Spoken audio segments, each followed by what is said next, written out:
morning and welcome to the regular meeting of the Board of Water and Power Commissioners. Today is Tuesday, August 25, 2026. This meeting is being broadcast on Channel 35. For specific broadcast times, please contact Channel 35 directly. Board of Water and Power Commissioners, please say present for roll call. President Marks? Present.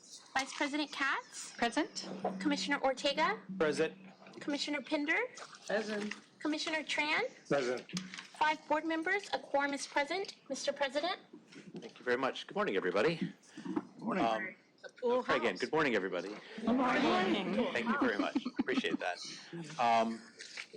Today, I want to start just with a couple observations. A lot of what we get to do, whether we're appointing commissioners or the professional staff that we have, the management, all the way down the line, is fun. And since the last meeting that we've had, there have been a lot of good things. We had Commissioner KATZ was out along with Dave Hansen and Selma Collins and I yesterday to see the opening of a really important facility which will clean up the groundwater under the San Fernando Valley, which was polluted for decades by industrial pollution, so that we have the ability to increase our local water supplies here in Los Angeles. There have been a lot of other good things that have been going on in the last month, but not all of it is good. And we'll hear in a minute about some things that affect life and safety here in Los Angeles, because water and power are inherently vital, important, but also sometimes dangerous things. We'll hear about the condition of our main trunk lines and the aftermath of the West Hollywood break that we had. We'll hear about a lineman, Marco Jimenez, who was in contact with electricity while working and thankfully survived it and is doing pretty well. I'll let Dave Hansen give us the details on that in a minute, and our thoughts and prayers are with him. What everybody does, the people at the Department of Water and Power every day, is extremely important, and safety is job number one. So I want to just take a moment and acknowledge that, because I think collectively it's easy to get distracted by big plans and capital improvement projects and all that. We're going to talk about that because that's important too.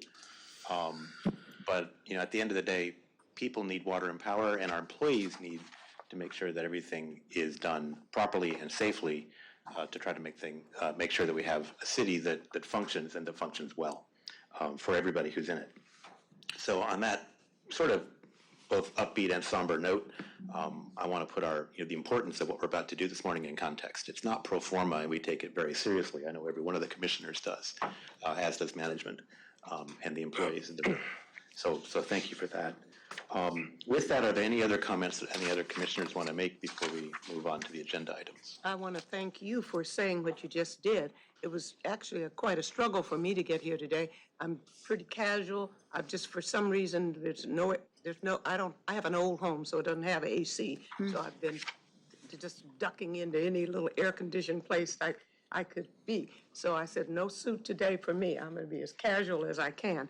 But I appreciate you putting things in perspective. We often have to say no to people who come before us.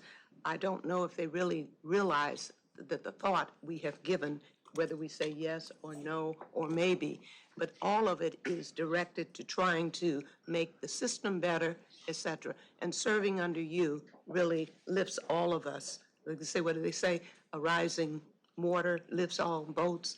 So we're all quite helped by your attitude. Thank you so much. Thank you. Those are kind words. We're rowing in the same direction on that water, I think. So thank you. Good. Which takes us then to the first item of business, which is the approval of the minutes. Do we have unless there's any comments on them, do we have a motion to approve the minutes of our July 14, 2026 regular meeting of the Board of Water and Power Commissioners? Motion to approve the minutes. Second. Madam Secretary, can you call the roll? President Marks? Aye. Vice President KATZ? Aye. Commissioner Ortega? Aye. Commissioner Pinder? Aye. Commissioner TRAN? Aye. 5 ayes, motion adopted. Thank you. And now we can move to public comment. Public comment is open at this time. During general public comment, members of the public may speak on any agenda item or any matter within LADWP's subject matter jurisdiction. Each speaker will have up to 2 minutes per item with a maximum of 5 minutes total. If you choose to speak on a specific item, your comments must remain on topic. Otherwise, your time allotment may be forfeited. You will be verbally notified when your allotted time has expired. We will now hear public comment at this time. Currently, we have 5 speakers. The first speaker is Casey Keys, who will be followed by Ty Foreman.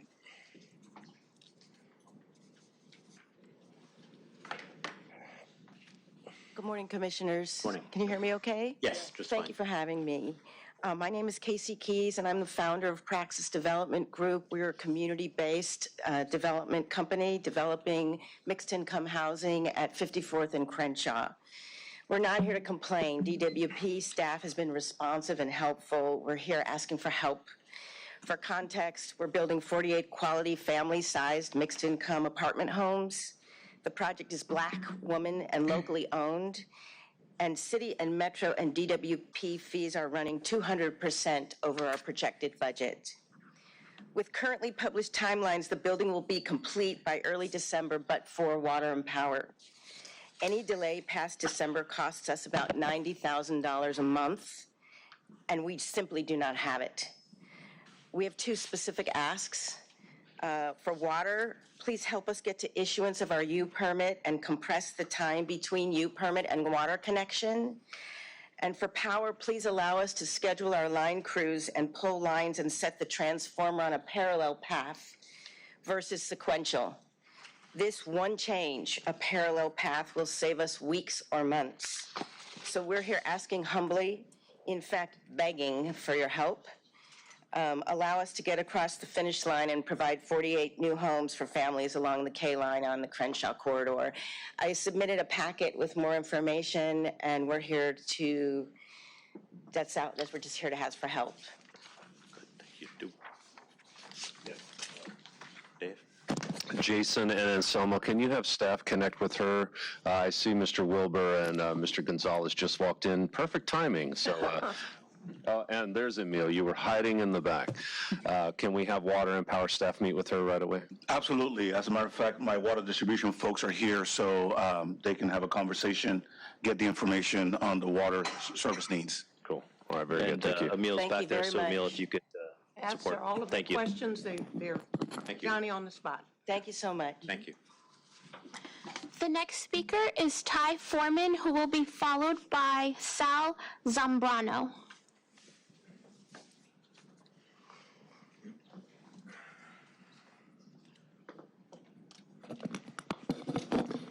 Good morning. It is an honor to be before you all in this beautiful, beautiful city of Los Angeles. I am Ty Foreman, as has been noted. I went to school for political science at George Mason University in Virginia, which is what has brought me here. Virginia, my home state, or state I was raised most of my life in, is currently experiencing droughts, as it is wont to experience.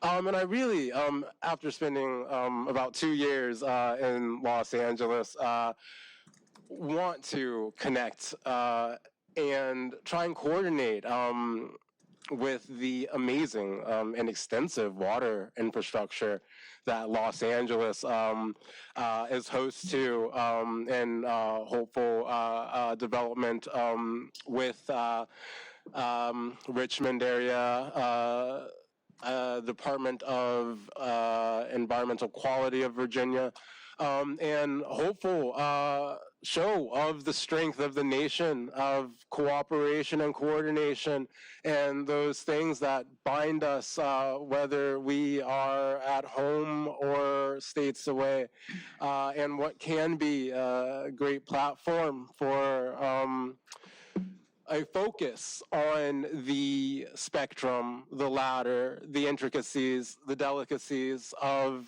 the economic process of engagement, involvement, design, and completion of the objectives that we are host to in the completion of our duties and passions.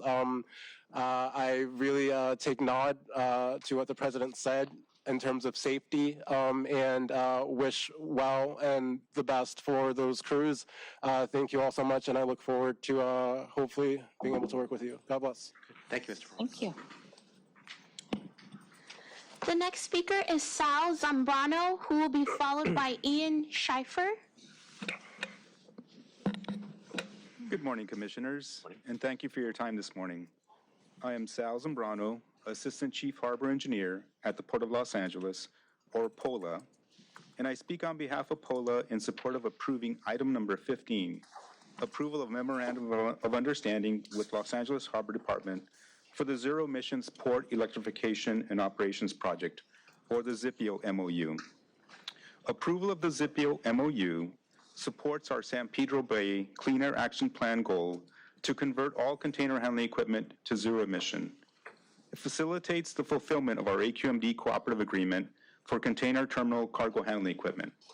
It provides the power needed for the 412 million EPA Clean Ports program grant. It adds 276 MVA of power for our marine terminal operators and POLA. It converts overhead power lines into underground circuits to decrease sympathetic power outages, provides power for our new Outer Harbor Cruise Terminal, supports long-term economic and community growth in the port area, and improves air quality. The ZIPIO MOU is for an estimated not-to-exceed amount of $715 million, where POLA's share is $608 million, and LED2P share is $107 million. Our Board of Harbor Commissioners approved the ZIPIO MOU on May 28, 2026. I respectfully urge the LED2P Board to approve item number 15 to ensure reliable power for POLA and our marine terminal operators and facilitate our transition to zero-emission port operations. I wish to thank all who have helped develop the ZIPIO project. A project of this magnitude doesn't happen without a true partnership between agencies focused on meeting the needs of our mutual customers and our common goal of improving air quality. Thank you. Thank you, Mr. Zambrano. We appreciate that. We also value closely the cooperation between POLA and DWP and share that goal of zero carbon emissions. To the extent we can get there quickly, we want to do that. So thank you. The next speaker is Ian Schleifer, who will be followed by Anne Marie Mendoza. Hello, Commissioners. I'm a lifelong resident of Los Angeles, and I work with the Owens Valley Indian Water Commission. I'm grateful to get to be here. As the original stewards of the land in Payahunadu, the Paiute and Shoshone people have cared for the land there since time immemorial. And in return, the land has provided all that the people need. The mission of OVIWC is to work together closely and cooperatively in Payahunadu with local tribes to advance self-sufficiency and sovereignty, protect and promote culture and traditions, increase sustainability and food security, preserve and restore land and habitat, improve water quality and increase water supply, and continue to increase indigenous farming and ranching, improve environmental and human health conditions in the Owens Valley and Eastern Sierras, all while assisting the tribes to secure water rights settlements that include land acquisition. Thank you for the opportunity to speak today. We are here encouraging you all to continue to engage in positive discussions with tribal leaders and federal representatives alike that may be for the benefit of all people, land, and for future generations. Thank you so much. Thank you. Schleifer. I'll say, having been in Payahunadu and Owens Valley twice in the last month, and talking to tribal communities and rural communities, we appreciate your comments. Thank you very much. The next speaker will be Anne Marie Mendoza, who will be followed by Rosana Marunjo. Please forgive me. Hello, Commissioners. Miha Nehinkam Koinehiam, Natania Ne, Annie Mendoza, Ekwana, Pavetnaha, Tonga. Hello, my name is Annie Mendoza. I am a Tonga water protector, and I'm here today representing the Owens Valley Indian Water Commission. I am the Outreach Director for their LA chapter. Generations of my family have shaped and molded the city of Los Angeles before it is the city we see today. And as a Tongva woman, it is my responsibility to carry on the teachings of my ancestors, which is that water is not just a resource to be managed, but a relative to be cared for. And I'm here to carry on some of that work to advocate for water justice. Water justice to me is about healing and addressing historical wrongs in a material way, and it's standing side by side with our Paiute relatives who are on the way. They're actually driving hundreds of miles to join us today to demand that the LADWP publicly commit themselves to good faith negotiations with the tribes in Paiahunadu. Through a series of legal mechanisms, the Los Angeles Department of Water and Power coalesced land and water rights throughout the Owens Valley and currently own about 95% of the land out there in an unequal land exchange. With the land exchange, the water rights were never settled. In June of 1937, LADWP announced that the city charter prohibited the exchange of water rights without the 2/3 approval needed to vote, and we are still in this current moment in 2026 with unsettled water rights for the local tribal communities. And like I said, we are here to urge you today to publicly take a stance that there is a commitment to negotiate in good faith with the tribes in Paiahunadu. Thank you for the opportunity to speak today, and we are encouraged to continue positive discussions. And we do have a few other staff that will be joining us, and I'm hopeful that they'll get here in time to be able to plead their case. Thank you. Thank you, Ms. Mendoza. Appreciate it. The next speaker is Rosanna M., who will be followed by Raquel Acanalea. Rosanna? Okay. Hopefully Hopefully parking. Is Raquel present at this time? It sounds like she is not. She's en route. President Marks, may I have your permission to close public comment at this time? If there's no one else on the list, yes. Public comment is now closed. Thank you. Okay, thank you very much. And thank you, everybody, for taking the time to come. And for those who didn't make it in time, I hope they still make the meeting and can join us, otherwise, at least to watch what we're doing. And we appreciate the comments from everyone. At this point, I'd like to turn it over to our interim general manager, Dave Hansen, and the management team to give us some updates. Very good. Good morning, commissioners. First, I'd like to ask Anselmo Collins to give a water report because he has to leave for a water commission, and he also has an excellent staffing announcement for us. You just stole my thunder, but that's okay. I just had to corner you. No problem, boss. So, good morning, commissioners, and Selma Collins. The first thing I wanted to do is announce a new position in the water system. I have appointed Mr. Jonathan Leung as the new Assistant General Manager in the water system. Jonathan, many of you know him, is the current Director of Water Quality Division. He will be overseeing water quality, water resources, and water engineering and technical services to make sure that there's good collaboration, coordination amongst those divisions. He also will be providing me with support in running day-to-day operations of the water system. Jonathan is in the corner over here. Why don't you stand up, Jonathan?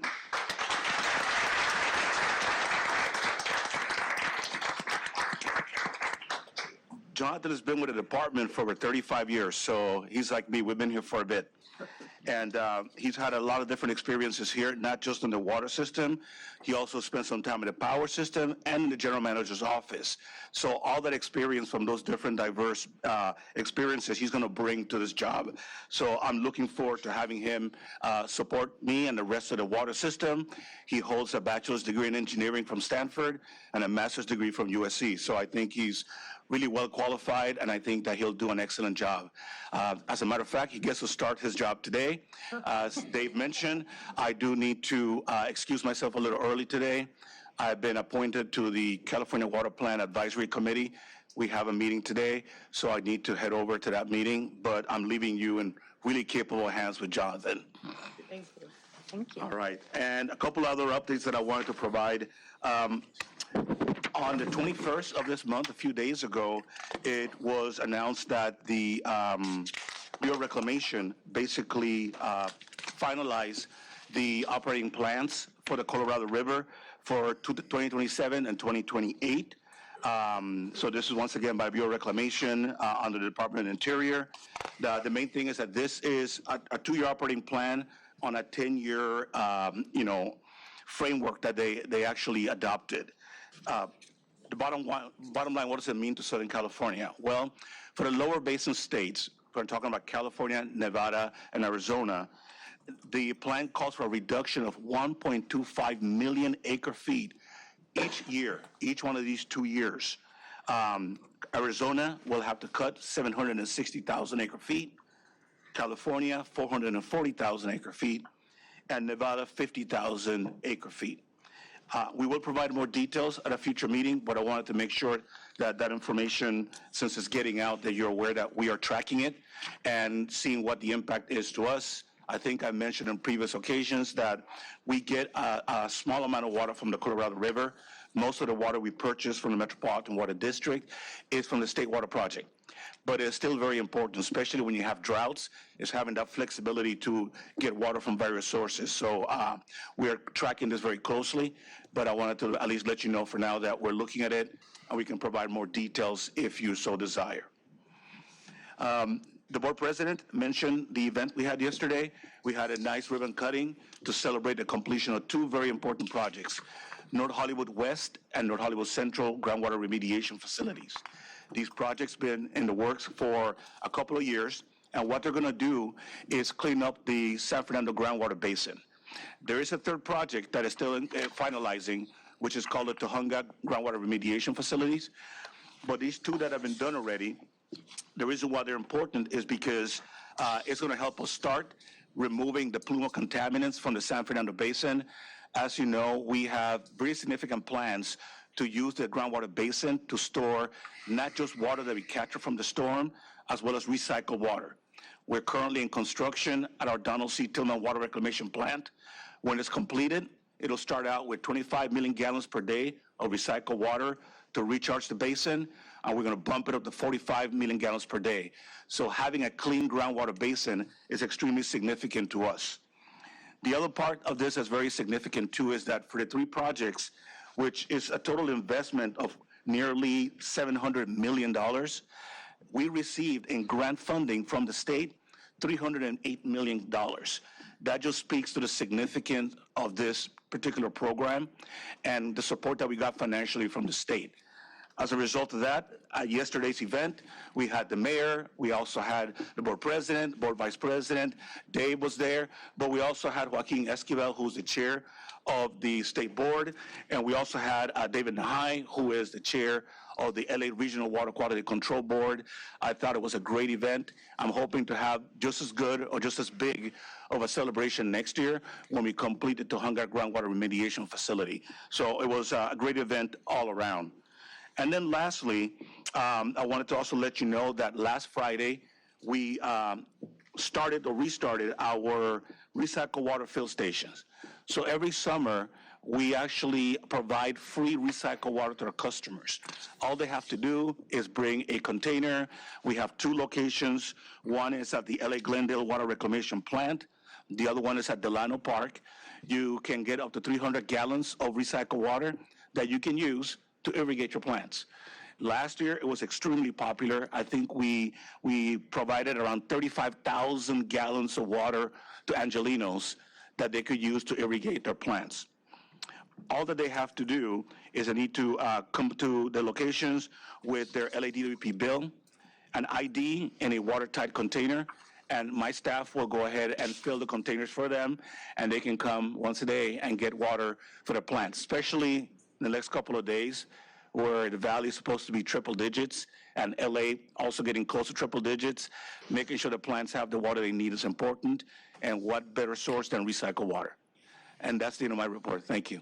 Thank you. Thanks, Anselmo. Can I make a few comments before you go, because I know you have to run real quickly. First, congratulations, because I don't think people understand it. If you talk about all the plans we have to recycle water, to replenish water, to capture stormwater, groundwater replenishment, all of that, and we want to store it in our biggest bucket, if you will, our biggest reservoir, which is local, which is the San Fernando Valley Basin. You gotta clean your cup before you fill it. And to have water for 400,000 homes coming out of that basin because of the water reclamation that you're doing and the groundwater remediation that you're doing is really, really impressive. So congratulations for that. Thank you. I also know you won't be here when we have the presentation coming on the trunk line, but I want to thank you again for how cooperative you've and helpful you've been from the first minute that that leak happened and I got a notice of it, to talking about the plans to expedite and accelerate replacement of that, that whole segment.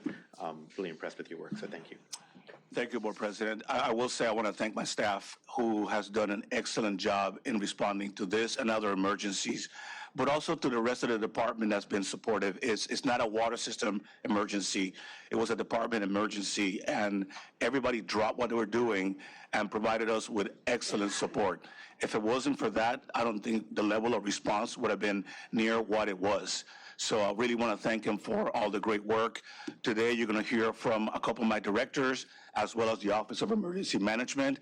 They're going to talk about the incident, but we're also going to talk about what we're doing moving forward to be able to restore some of the flow in that area, and also what the longer-term plans are as well. So I hope that the presentation is well received.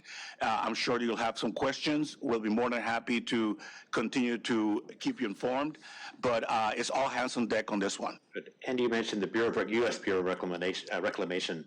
I read what they put out. I saw also the tepid response from MWD. Because they are only doing 2 years, not the full 10, and the plan does not have the buy-in from the upper basin states. I would be interested in the future, we'll talk more to management about it, but so the public's aware of it, to look at the impacts of the Colorado River Basin hydrology. This is not, drought suggests that we're going to return to a mean where we are at the end of a drought. And with climate change, that's not actually the case. Correct. Right, so the hydrology is different in the basin. People have heard me say it before. In the Eastern Sierra, we're at 25% or plus or minus a percent of normal snowpack last year. In the Rockies, they were at 4% of normal. And the water levels in Lake Mead and Lake Powell are at historic lows. Yeah. The last time they were at this level was 1957, and that's before Lake Powell existed. So that impacts not just water supplies, and not really for us so much as it does for Met and others, but also impacts power and power production. And Jason Rondu, and I have talked a bit about my questions on that. So getting more from management, not immediately, but over the next few months, about both the water and power impacts of the Colorado River Basin changes will be useful, especially in light of the latest policy that came out of Washington. We'll certainly do that. I will coordinate with Jason to make sure that we provide a comprehensive, integrated response. But definitely big implications, not just on water, but also in the power system. Yeah, we're about 6 feet above the level where some of the turbines in the power plant at the basin, maybe as many as 12 of the 17, would have to go offline to prevent cavitation. So it's a significant issue. Yeah. Thank you. Good. Okay. Good luck today in your meetings. Thank you. Thank you. Thanks, Anselmo. And Jonathan, welcome to the show. All right. We also have some other appointments, but before that, I want to take us back to the comments that you made, President Marks, at the beginning about safety. I think safety for many of us that worked in the field or working in the field now, that's such a foundational focus of what we do every day. And for you to take the time to make those comments and make that emphasis, it's a good reminder. Those of us in management and those of us that have jobs that support field workers, we need that constant reminder of the impact of everything that we do on a daily basis, the impact that that can have on field safety. Sometimes we, just by asking questions, convey an urgency, and that urgency may compromise decisions in the field that could lead to a safety hazard, and we would never want that to be the case. Our mantra is no job so urgent, no task so important that we can't take the time to do it safely. We adopted that in the 80s. I think we poached it from AT&T.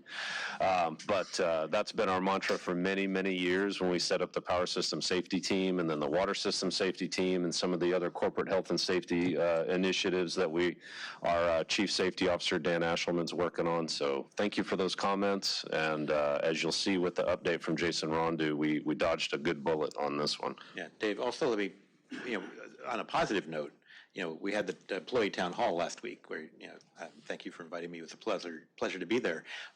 One of the main points of that town hall was to identify safety award winners and to identify people across water, power, and joint that, have set a really positive role model and training for their colleagues and their team members. So there's a lot of good safety work being done too, and I want to mention that. Yeah, very good. Thank you. So for appointments, Janice Lee, please identify yourself. She has recently been appointed as the Chief Human Resources Officer, AKA formerly known as Chief People Officer, but we didn't get a lot of positive feedback on the People Officer title, so we changed it to Chief Human Resources Officer. Do we have to give her applause too? Yes. Yeah.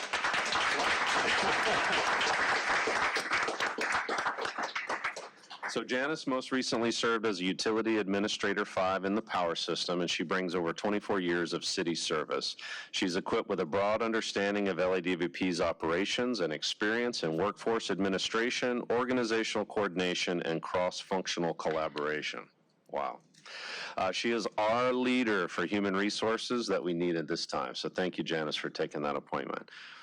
Next, Mr. Walter Rodriguez Jr. I don't know if Walter's in the audience. He's recently been appointed as the Chief Corporate Performance Officer.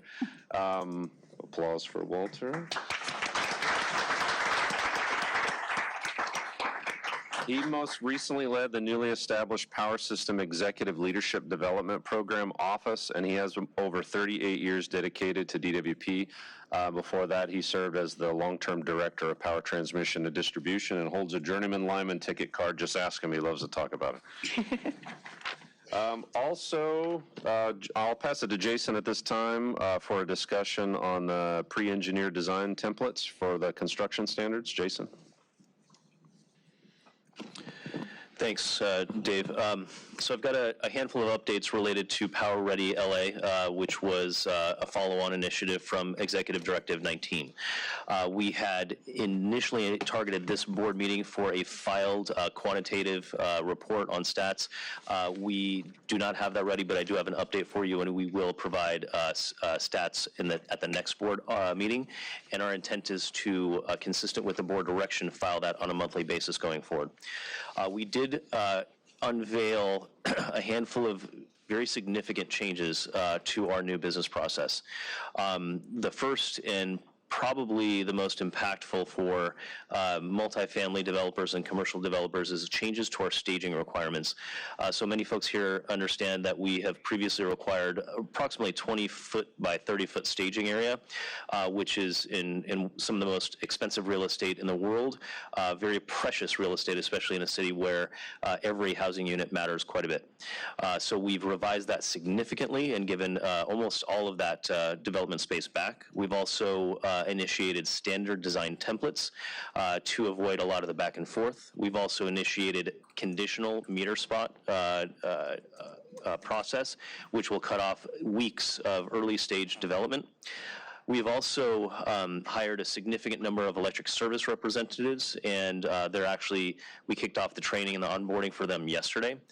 So there's a lot of really important near-term things that we've done under the leadership of Dave, under the leadership and the support of this board, and this board has been deeply engaged in that. We continue to be very appreciative of that. We also have a few updates related to the summer heat. So it is no secret that today is extraordinarily hot, just like it was yesterday, and later in this week we'll actually have significantly hotter days. This will be the most difficult heat wave that we've seen this year. Over the last several heat waves that we've had, I think there have been two where we've hit close to triple digits. We have come out of that historically very well, knock on wood. Yesterday and today included, we have seen roughly about 2,000 customers out of 1.6 million customers. Just to compare that to previous heat waves in the last several years, we have often reached 60,000 or more customer outages at any given time. The number of jobs that we are attending to often can be a bigger indicator of how we're performing, and I believe that we have 6 major jobs that we have crews working on. Right now, we've got dozens of crews between our electric trouble folks that are handling, diagnosing and fixing quick repairs, to our district crews that are doing major repairs as they come up. So many thanks to them that have been working through the night, 24/7, over through the weekend. And I think this will be a really strong test of the asset replacement increases that we've done over the last several years to see if that actually has been resulting, that will result into more significant fixes going forward. We also, For the record, my power went out at home 2 weeks ago, so I have empathy for everybody who faces that. well, welcome to the club. The day before, the day of a council for Scattergood, which I'll report on in a second, my power went out, and I checked the outage map, and I was the only outage in the entire city that day. Oh, no. Just your house. You'll be happy to know I did not request any special treatment. Or did I? Just so Yeah, everybody knows. yeah. In part because I may receive special treatment, or I may have somebody that's not so happy with me. So, but all jokes aside, yeah, I think we've done really well. Disappointed that your power went out, but hopefully we restored you very quickly, just like my neighborhood was restored very quickly. So, very, very proud and appreciative of the folks that are working day in and day out to support the work that we're doing there. Shifting gears to the rock fire. So a few weeks ago, and this was a little under the radar because at the same time, the water system and the joint system and power in sort of tangential support was dealing with the West Hollywood main break. This normally would have been, very front and center for all of us. Many acres were burned in the Owens Valley. We had 200 poles that were destroyed and had to be rebuilt. We also had 2 transmission lines that were impacted. And for anybody that has been out in the Owens Valley, there's a convergence of 2 transmission lines and a higher voltage distribution line that goes through that area. All of them were impacted. We fortunately restored power very quickly. Within a week, we had all of the poles rebuilt. And for anybody that has seen a brand new extensive line of poles being built from the ground up, it was a really beautiful thing to see, seeing them work in the extreme heat and doing such an incredible job out there. Some of the crews actually came from the basin and went up there to support. So very pleased with that. I also want to thank the joint system, so John Smith, supporting both the major incidences locally as well as the Owens Valley, as well as our emergency management folks, Soraya and Mona. It really does show that we've really evolved our emergency management support so much that we can address 2 simultaneous major issues. When Dave's around, I say we can handle 2 theaters, just so I can get in his good graces, as we all know Dave's a veteran. Very quickly, last 2 very short updates. Scattergood EIR appeal was denied. We will be moving forward with that. And the next step for that would be to award a contract. The RFP is currently advertised. Once that is awarded, we will be bringing that contract to this board later this year. The last item is Notch Peak Solar. So this board and council approved a $1 billion contract for, I believe, what will be a 3 to 4% increase in our clean energy portfolio. The reason I'm bringing this up again is our team that negotiated this also negotiated a sharing of savings if the project qualified for Energy Communities Adder. So that is a provision within the federal tax incentive structure where, given the administration's changing of a lot of the forward-thinking clean energy rules, we did not know if we'd be eligible for that. So we wisely negotiated in a sharing of that, and we secured that. And what that means for ratepayers is, over the 30-year contract, a $150 million savings for ratepayers. So we're very proud of the staff that negotiated that in. And that concludes my reports. Dave, unless you would like me to summarize the safety and injury incident. Yes, I was going to ask you to do that, please. All right, so as the board president mentioned, we did have an employee that made contact with 4.8 kV. They were working a job to do an emergency repair on a pole in the Highland Park area that served an area that not only supported our customers, but was a connection that we have to Pasadena Water and Power. And it was a pole that was adjacent to the A line, the former Gold line that is in the northeast area. And the job was extraordinarily complex. Folks were working at night because we had to get a track allocation because it interrupted the metro operations. So the metro had to arrange for buses to take their riders from point A to point B. And there's going to be what I believe a lot of lessons to be learned from this incident. As the board president mentioned, we are extraordinarily fortunate that our employee was released from the county hospital and also visited Grossman yesterday and was released and is under observation, but it appears that he may have escaped what could have been a very, very serious injury. Grossman is the burn center. Grossman is the burn center. Thank you, Board President. It is also a reminder of, and thank you, Dave, for your leadership when you were over the power system for working with Metro to ensure that on the Van Nuys corridor that we underground it as much as we possibly can to avoid 20, 30 years from now similar incidents where we're working on poles right next to transit corridors in very complex areas. So this is an example of us trying to think ahead so that when we've got aging poles, like I said, 20, 30 years from now, we'll have folks working in much simpler and much more predictable circumstances than they were working this past weekend. So that concludes my report. Thank you. One observation I'll make too, and a note of gratitude. When we sat here as a board and directed management and staff to implement ED19 as quickly as possible, this is for new business and line extensions. We wanted to make sure we had metrics. We wanted to make sure there were KPIs. We wanted to make sure that we could show improvements and that there were specifics. And a lot of the things you just identified, in fact, the feedback from the developers, who often like to call commissioners and complain, has actually been one of kind of surprising glee that DWP is starting to make some of these changes. And some of the things in particular with respect to service areas and setbacks and construction has been really very well received. I know Emil Adel-Shahid, who's in the back of the room, spoke, as did you, Dave, and I briefly, for the Council of Infill Builders and talked with the people on the side there. We've talked in the past to AIA.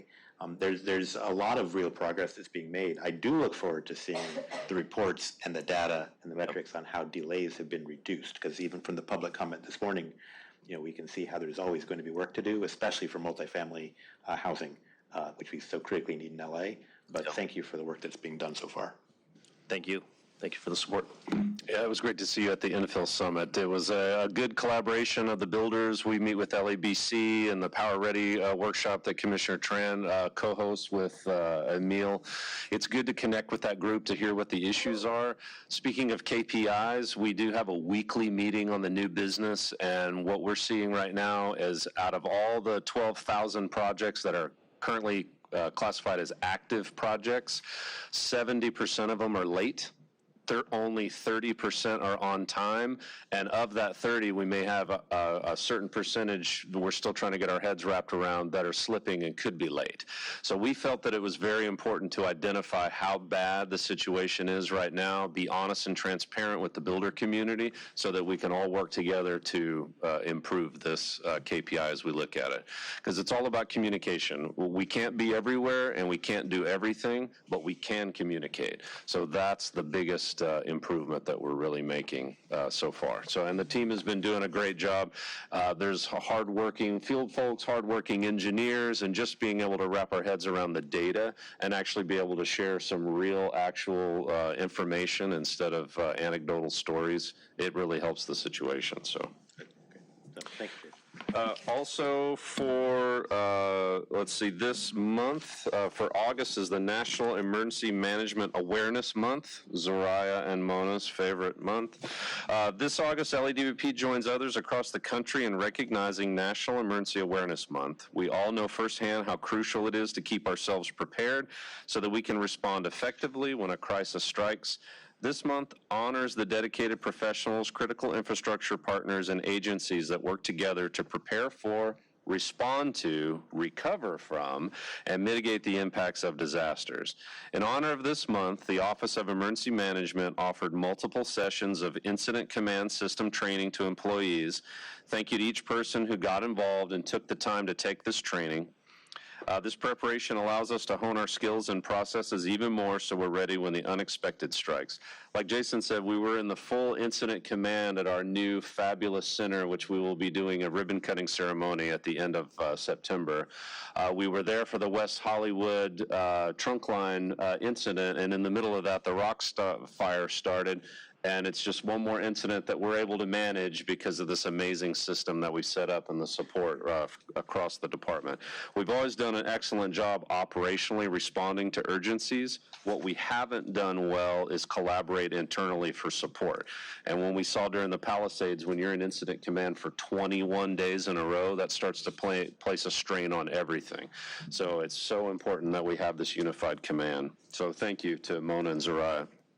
Also in August, August 26th is Women's Equality Day, so that's tomorrow. We proudly celebrate this day honoring the historic significance of the 19th Amendment and advancing women's right to vote. At LADVP, we recognize the invaluable contributions of women in communities and throughout our workforce. We remain committed to supporting opportunities for leadership, growth, and positive impact with the communities that we serve. Now I'll pass it to Joe Romalo for an update on the new contact center platform and Promise Pay. Thank you, Dave. Good morning, Commissioners. I wanted to give you an update on a customer technology project that went live last week. We have been operating on an over 25-year-old interactive voice response system for our customers. When customers call 1-800-DIAL-DWP, we've been using generations-old technology to manage those calls, whether they're calling to pay their bill, ask a question, get information about a power outage. We have been working on a project together with IT, Norma Grubb's team, for about the last year, and went live last week. We're diverting now 20% of our calls to the new system. The new system is state-of-the-art. Just to give you some context, we get about 4,000 to 5,000 customer calls per day in that system. We've trained about 100 of our customer service representatives so far, and over the next 5 weeks, we'll continue to train more of our staff and shift more of the traffic to the new system. So far, everything has been running very, very smoothly. We're very, very grateful to have this up and running. Just wanted to give you a brief summary of some of the highlights of the benefits to our customers as well as to our employees. For our customers, the system has better voice recognition. Payments now are seamlessly integrated. When you'd call our system before, we had to transfer you to a third party to make that payment. We no longer have to do that. We expect customer satisfaction to increase and call durations also to be positively affected. Customers can now enroll in Level Pay through our self-service phone system, and we can also send text messages to customers like you may have through other entities that you do business with during the call with web links linked to information that they've requested on the call or that can help them. We also are now offering post-call surveys in real time, and so far after the first week, we have a 9.4 rating for all of the calls received in the system. That's for the handling of the call as well as the system. That's out of 10, not 100. That's 9.4 out of 10, yes. Or 94 out of 100, also known as an A. I'll take that. AKA. For our employees, we have more information that's now available to the customer service rep up front when they receive the call. Integrated knowledge base, so they can, it automatically brings up information relevant to the context of the call. They don't have to go online and search for that, delaying and lengthening the call and the customer experience. And the call automatically now suggests articles for the customer service rep and helps them summarize the call after it occurs. We also now can do outbound call campaigns to customers more easily, change the outbound message during incidents, and it has granular reporting capabilities. It's a huge leap forward. It's one that we've complained about for an awful long time and are really happy to finally have off the ground and nearing conclusion in the month of September as far as fully rolling it out. It is best in class, and we're very proud of the work that was done by the teams involved on both the customer and IT side. I also want to let you know about Promise Pay. Promise Pay is a pilot project that we are running that is giving our customers, we're pitching customers, we're sending out emails and text campaigns to get them to enroll in a new payment plan, a new way in which to make payments.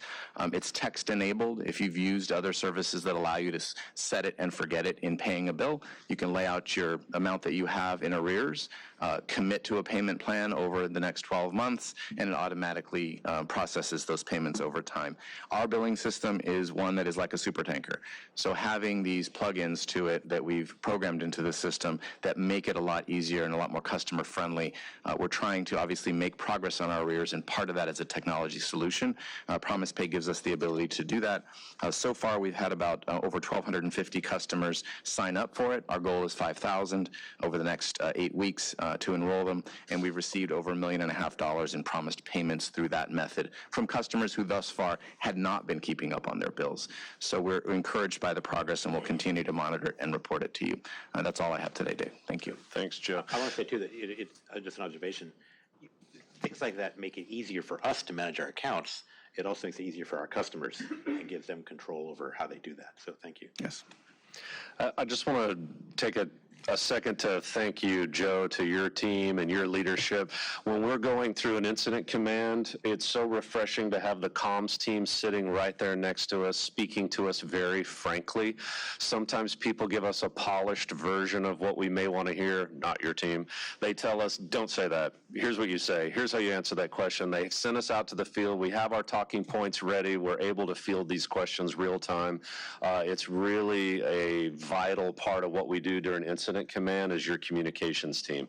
I think everybody's going to see today during the presentation, will we see the slurry snapshot? This is my new favorite thing that comms did. Anselmo used the word slurry to the news reporters, and that opened up a fury of questions of what is slurry. The comms team put out an educational pamphlet that showed slurry, talked about what it was, so it inspired us as the executive leadership team. What else could we put together? So we challenged each one of the chiefs to come back with a list of their top 10 things that we would like to be able to explain and educate the public. So we're going to initiate that education just as kind of a fun way to really talk about what we do and how we do it. So the comms team is just knocking it out of the park. Agreed. And thanks for knocking slurry off the top 10, too. Yeah, Joe, we can take slurry off. We've already done that. So that completes my report. Thank you. All right, thanks. I have a few comments, and if I may. First, on safety, I just want to acknowledge the complexity and difficulty of the work and, send best thoughts for recovery for the employee who was injured. It is particularly top of mind in this extreme heat. We heard from a senior member of our commission about living without air conditioning. The residents of LA are facing dangers from extreme heat, and our field staff who are out there working in this heat, it's especially important the care that we take and the safety that we prioritize during these kinds of weather events. So thank you for the leadership. I'm so grateful for LADWP's safety record and focus on safety and knowing that our employees are taken care of. On that topic of extreme heat, we've heard many reports today from the Colorado River to the fires up north. All of these are different impacts of climate that we're dealing with here in California, and it's a very stark and important reminder that the action that we take to steward our resources, to address climate change, to install the large new solar that Jason was speaking to, all of these actions are not nice to haves. They're not secondary thoughts for us. They're a critical part of our strategy as a utility, that stewardship of resources and addressing climate action. Later today, we'll hear a report from staff about our biodiversity efforts, which very much relate to the mayor's climate plan and the targets there. So just want to kind of elevate that issue. And for the colleagues who came representing Payahunadu, I wanted to also, I know a couple of them had to depart, but maybe they can watch this online, just acknowledge gratitude for those efforts. I serve as the chair of our Owens Valley Tribal Engagement Committee and will be up there next week.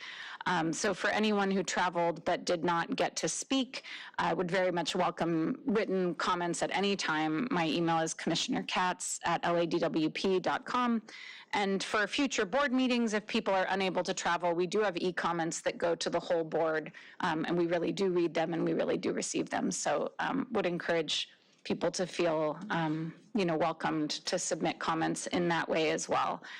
But again, I think, these efforts cross the whole state in terms of really figuring out a future that is more sustainable and that addresses these climate impacts. And then lastly, I just wanted to say, to the person who gave public comment regarding Virginia, it really points to the fact that these are national and international issues that we are facing in terms of drought. And we do welcome collaboration. A lot of our leaders at DWP are part of national networks and present best practices nationally. So thank you for that invitation to collaboration. That was a lot of content, so apologies for long comments. Want to give big congratulations to Jonathan and Janice and Walter on very well-deserved movements upwards. We are grateful for your leadership, but also your many years of service. It is always incredible how much decades of experience we have on the dais and in the leadership team at DWP. And I think I touched on most of my notes, so I'm sure we'll talk more later in the meeting. On just a small personal note, I have a difficult neck pain today that is making me grimace, and so please, it's not in response to your comments. It's not if I'm making horrible faces because I have no kind of poker face, or it is because of just some personal neck pain issues, and not because I am grimacing at your comments or any presentation today. So thank you. Thank you very much, Vice President Katz. And my grimace, I'm afraid, is just who I am. I have no good excuse. Resting grimace face. Yeah, I'm actually happy inside, but you don't know that. May I ask a couple of things? My notes are not as composed as hers, but when we were talking about the breaks, and we know we have breaks periodically, I don't expect this to be answered in any detail, but do we give any kind of break in payments to our ratepayers when they're without water, or as a token of you've been inconvenienced for a month, a week, or something? Is there any reduction in their bill? Anything that is done to say? Jonah care? Sure. So that's one thought. But I'm going to say all three of them, and then people can just die. And then about the reclaimed water. It's nice that people can go out there and get with their containers, but do we truck any of that reclaimed water to any community that puts it a little closer, and then let them come with their various items to water their plants? I've just come from Martha's Vineyard, and I'm telling you, they have plants growing this tall, the same plants that we have here, but they're this tall as opposed to half dead. So when you said that reclaimed water could be used for flowers, some people do take their plants very seriously. So, but I wonder, does everyone have to trek to that one location, or do we ever take any of this water in some kind of vehicle so that it would be closer to at least 2 or 3 other communities? And so the reduced rates and the reclaimed water for the flowers, that's my main concern. And it doesn't have to necessarily be addressed today. It may be something that comes up in the future. I can take a shot at the first question that you asked, Commissioner. In West Hollywood, actually, the area where this rupture occurred, the surrounding area was served by other water utilities, even though it was our trunk line passing through the area. So these customers that had impacts to their properties actually maintained water service throughout the incident, through most of the incident. There were some minor disruptions earlier, but they were not our direct customers. So in this instance, we did not. In other instances, we do have some restrictions and limitations of what we can do legally, because unlike investor-owned utilities, all of our revenue is paid for. If we reduce the bill for one customer, it's paid for by all the other customers. So we aren't able to gift public funds. Our charges are volumetric in what we charge for use of water. So if water is out, there's not a reduction in the bill, but there is a corresponding reduction in use, unfortunately, associated with that. The other thing is if customers are impacted in any way, they can submit a claim to us. And that's something we had our team out in West Hollywood. We go out to other main breaks as well where there's damage to property, or in the event of West Hollywood, for example, impacts to business. So if businesses lose customers on a given day, we look at their receipts, they can go through the claims process, and we do attempt to make them whole. So if the cars are damaged, other types, if they're unable to get to work, we evaluate all of that, and working closely with the city attorney's office, we do make payments to customers who've incurred those losses. Well, that was a perfect answer, because I remember saying something similar when I told someone, well, just sue, which is the same as filing a claim in essence. So there is some way that a person who has been damaged could, in fact, submit and be made whole, hopefully, again. And then again, that was kind of the Three Musketeers answer also, because we're all sharing this water together. And like you said, we cannot gift the money. And I think that's why when it happens in one community, we all feel so bad because, you know, tomorrow. And are we doing anything to educate the public? We know these systems and these pipes and these main pipes are going to, they're 100 years old. There's 2 or 3 breaking every day, not necessarily in the same magnitude. Do we do any education so people don't think that it's just something that, you know, we turned a valve and caused the incident? I don't think the general public realizes that it is something just like, I used to have brown hair. I don't have it anymore. And it's an age thing. It's an age thing. So I don't think they have a sophisticated understanding of what is going on with pipes. And I use the gray hair, that's a perfect example. We see a kid, we see a teenager, we see someone in their 20s, 30s, 40s, and we can assume what's going to happen with that person. Ultimately, just like the break, they're gone.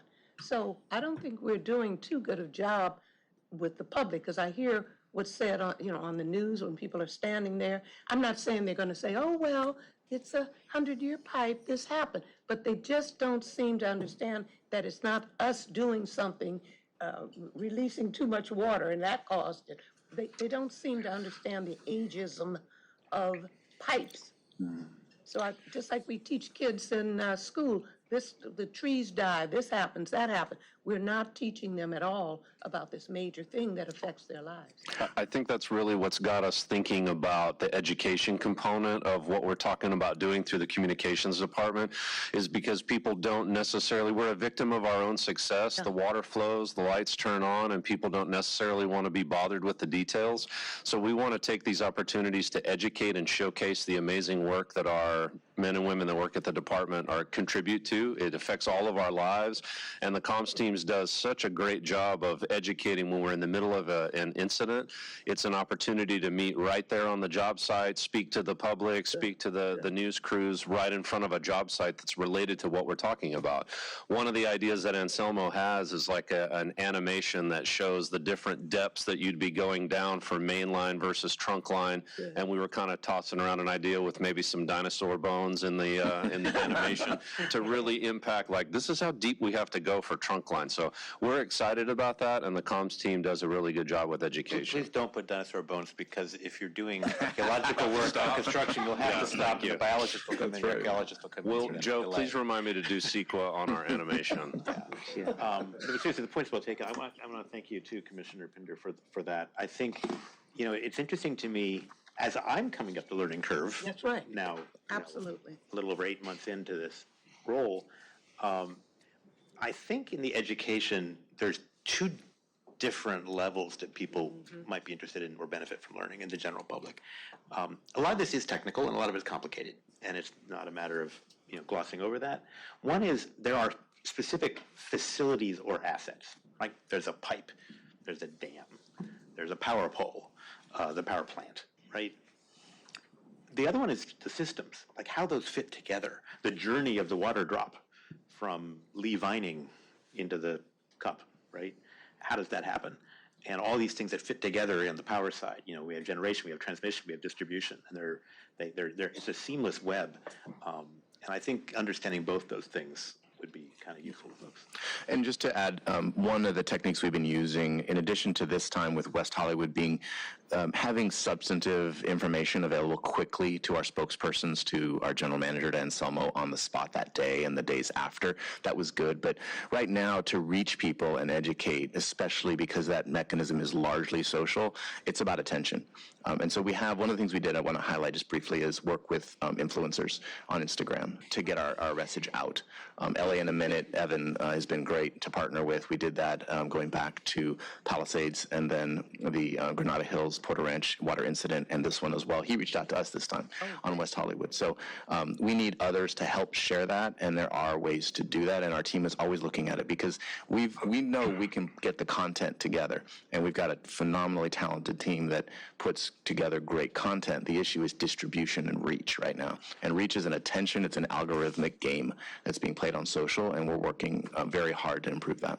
Can I ask, go ahead, Commissioner. Well, I know if it can be done, it will be done with you, because you really, I mean, I've followed your career even when I was an attorney here, and you've always been, the next step was higher and higher and stronger. And this really is important that we get the whole picture out.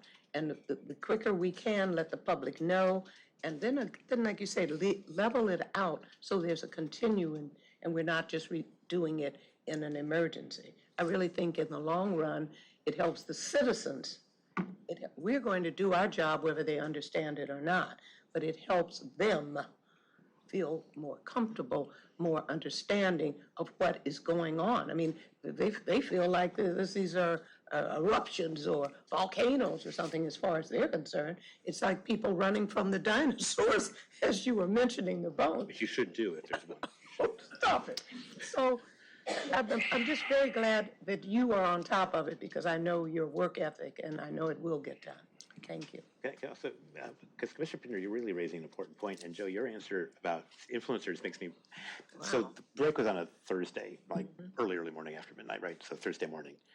Saturday morning, when I was out there personally at 7 a.m. looking at the repair work, the welds had just been finished on the first attempt at the repair, but the hole had not yet been filled in. There was an LA Times reporter there. Her article came out later. I avoided her completely. There were two influencers set up and another one setting up at the Starbucks right on the corner of Sunset Highway on the north side on Sunset, looking out. The influencers were there. Like, they were already on with their cameras going and stuff. This is 7 a.m. on a Saturday morning. Now, of course, they're talking to people on the East Coast and around the world. I think our team did an excellent job, personally, in getting communications out that were accurate, that were timely, that were detailed. That were well coordinated with the city of West Hollywood and with other agencies. The one thing I'm curious about, though, is there was also misinformation that made its way to the general media. And that's what creates impressions. If you have two water mains that break in the same week in a city of our size with over 6,400 miles of pipe in basin, that is normal and actually way better than most big cities. But if it happens right after what happened in West Hollywood, suddenly, oh my goodness, look at this series of problems that we're having. The message does change because of the context, and I don't know how you combat misinformation that's out there. During the incidents, we try to follow up when we see it immediately and reach out to those reporters or those news desks. Afterward, it's a constant effort. I'll tell you, we have changed. We get inquiries about our main breaks. The downside of this, obviously, is more attention on what happens day to day. We have 3 to 4 breaks on average every single day in the city of Los Angeles. They're all getting news attention right now. Which is less than Houston. And right. Right. So our response that we had used and provided, sort of summarized from staff and provided to the people who were speaking to media, we now automatically send that directly to media every single time they ask, they call us on any break at any time of day. And there's a waning interest right now, but we're still getting some more than usual. So that is one way to do it. The other thing is outreach to news desks, producers, relationships that we've had with reporters over the year. I'll tell you, Robert Kovacic calls me on Saturday morning because the power is out in his neighborhood, and we've known each other for 20 years, so it helps to foster those relationships and encourage our team as well to do that, because that's the fastest way to get a result, is to have had some trust relationship built over time with reporters. There's a gentleman from Channel 7 right now who's been covering Palisades quite a bit, was out there yesterday, I think, talking with Dave and the mayor on water breaks and such, really trying to emphasize and push those points. You will hopefully get better balance in the coverage, but you can't always guarantee it because there's just people who want to take advantage and spread the negative stories. So it's partly why we do try to push the positive and the accurate as much as possible. You're not going to address it all, but you will catch more of it than by not being responsive and proactively trying to engage them as well on an ongoing basis. Okay, good. We have more on the agenda coming with respect to the trunk line, so I'll wait till we get to that item so we stay on track. Commissioner Tran, did you have? Yeah, I think it's just at the base of what we do as a department, we provide a public good that people expect. And when things go wrong, we are highlighted by that. So just to recognize all the initiatives that are going on and all the work that we do, we've been doing for a very long time. The appreciation is not always recognized explicitly, but we do that here in this department. And I think as we get to these overall macro issues as related to the Colorado River, it's been fantastic what we've been doing. I think there's a massive transformation that's happening now. When you talk about what you did with customer service, so we're talking about different buckets of things we have to address from a communication standpoint, which is one, crisis management, but also behavioral change communications, right? We are a public agency trying to change behavior to make our services better with our citizens. And everything that's going on right now with comms, power, IT, new power business has been fantastic. We're pushing hard. I think we've been pushing hard to change all these legacy systems. And so just want to recognize that and continue to push hard so that we can actually catch up to the times and be ahead of time to maintain this momentum. I think it's great, fantastic, and hope we continue. But wanted to acknowledge everyone who's been a part of it. And we'll see some new things coming out for new power business and more in customer service, and looking forward to the metrics associated with both of these initiatives. Thank you. Okay, good. Anything else from management? Fine. In that case, I'd like to turn it over to our ratepayer advocate, to Tim O'Connor, for the comments you have on the items on the agenda. Good morning, President Marks. Thank you for the opportunity to provide some brief comments. The Office of Public Accountability did review, obviously, items before the board today.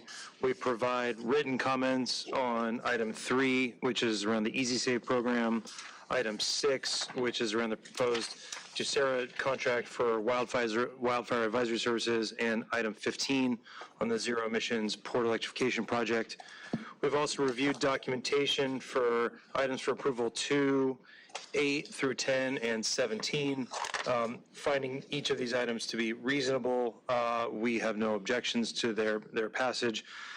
We have reviewed all the filed item reports as well as the 2 management reports, items 2 and 3. We would reserve the opportunity to ask questions following the presentations from the department on those 2 items, and of course have met with you as well on some of these items. In addition to the items for approval, some of the management reports and filed items do talk about, and what we heard just now from the department, about the customer experience and customer engagement. This is a part of the Office of Public Accountability's role and responsibility that we take very seriously, because we get people calling our office daily about challenges they face, paying their bills, issues they experience with the department. On July 16th, we issued a report on our website that talked about the last year's experience that we've had with customers and the kind of issues they face. In particular, 56% of the customers that contacted us identified billing and other issues, payment issues, that they've been having and have asked us to help them resolve those issues. That's not OPA's role. We don't resolve people's billing issues. We help them understand the rules. We help understand their issue. And we have, part of our charter, the authority to examine those and to provide some recommendations and to look at trends. And that's exactly what we did on the 16th. As it relates to some trends that we identified in our report, and we have worked with Joe Romano and the customer service team to make sure that they heard those and to translate those into things that really spoke into where the department is going and how people are experiencing them in actionable ways. We identified 3 main issues. One is that many folks have experienced issues understanding the rules of power and water service and how the department applies those rules, both language issues as well as just ambiguity around it, whether it's the going from estimated to actual billings because people can't access their gate, and how people's bills respond, how they can transfer service from one person to another, maybe somebody living in their house and they want to transfer service. People challenged navigating DWP customer service phones and who to contact is another one, and also questions around the design of programs and how they might be more customer service oriented. So I'd just like to report that, in working with the customer service team, we've had really strong positive feedback. We've been working together to understand these issues and how programs like the integrated voice response program, how the upcoming advanced meter initiative infrastructure deployment roadmap might benefit some of these things. And we are working towards identifying and providing some additional context as more comes into our office. I'd just like to highlight, though, that these are real issues that real people face on an ongoing basis. We encourage ratepayers to contact us if they are experiencing these. We should not be their first line of contact. That should always be the department. That is what we recommend. But when people have broader issues, these are things that we care about and that we have a strong line of communication with the department to ensure that we can communicate it directly. We do also provide additional analysis. For example, my colleague Edith Moreno recently was writing about her own experience investing in a smart thermostat and what that can help people do to manage their load. I've myself gone into the Level Pay program to experience how this issue is experienced by individuals, and we report back to the department our own experiences. When we think about how people engage with DWP by their bills, I think about someone that contacted me recently, an elderly woman who has issues with health, has issues with paying, and has tried to understand what she can do. When we look at her being concerned about shutoffs, her being concerned about heat waves, this is something that touches people really where they're at. Learning that this particular individual had $46,000 in arrears, that also elevates that we've got bigger challenges here in the department. And we understand the department is working towards some of these solutions, and we stand arm in arm to help to both identify opportunities to improve the customer experience, as well as to translate some of these issues into actionable solutions that we think the department should move forward with. We've had a great relationship with the customer service team and look forward to doing more soon. Thank you. Good. And I want to thank you very much. Also, thank you for taking the time, also, Edith and your whole staff, for the meetings that we've been having and to collaborating as closely as we are. So I appreciate all that. Thank you. And I also want to acknowledge that the customer focus that you're bringing to this is very useful. Absolutely. Good. Any commissioners have other? Well, that was right, hitting the nail on the head. I didn't know you had to field so many of those types of calls. It must be daunting. It is both an honor and a privilege to be able to work with people on those, but also really does highlight the challenges that many people face today. Thank you. Okay, good. If there's no other comments then on the ratepayer advocates' comments, I want to move on to the consideration of the items that have been recommended for approval. Are there any items that a member of the commission wishes to remove from the consent vote for separate consideration? Okay, there being none, I would ask Madam Secretary to please list the items remaining for approval. We have all items from item N1 all the way through item N19 for your consideration. Fine. Is there a motion to approve? Motion to approve items 1 through 19. Thank you. Second. Thank you, Commissioner Ortega. Madam Secretary, please call the roll. President Marks? Aye. Vice President KATZ? Aye. Commissioner Ortega? Aye. Commissioner Pinder? Aye. Commissioner Tran? Aye. 5 ayes, motion adopted. Good. Thank you very much. And now we'll move on to the management reports and start with number 1, the presentation on biodiversity.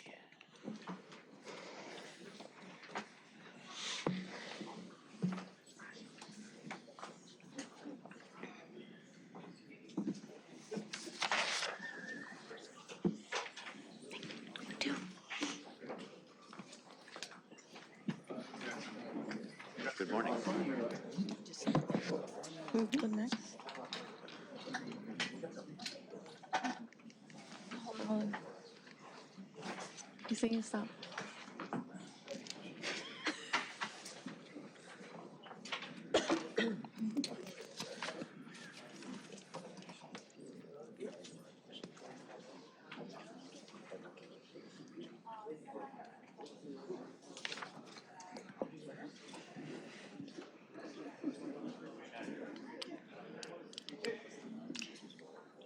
Okay, please go ahead. Okay.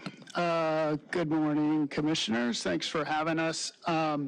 Just to set some context here for today, in the spring of 2024, the LA DWP Board approved the Biodiversity Access to Nature and Nature-Based Solutions motion to really integrate biodiversity and nature-based solutions into more of what DWP does.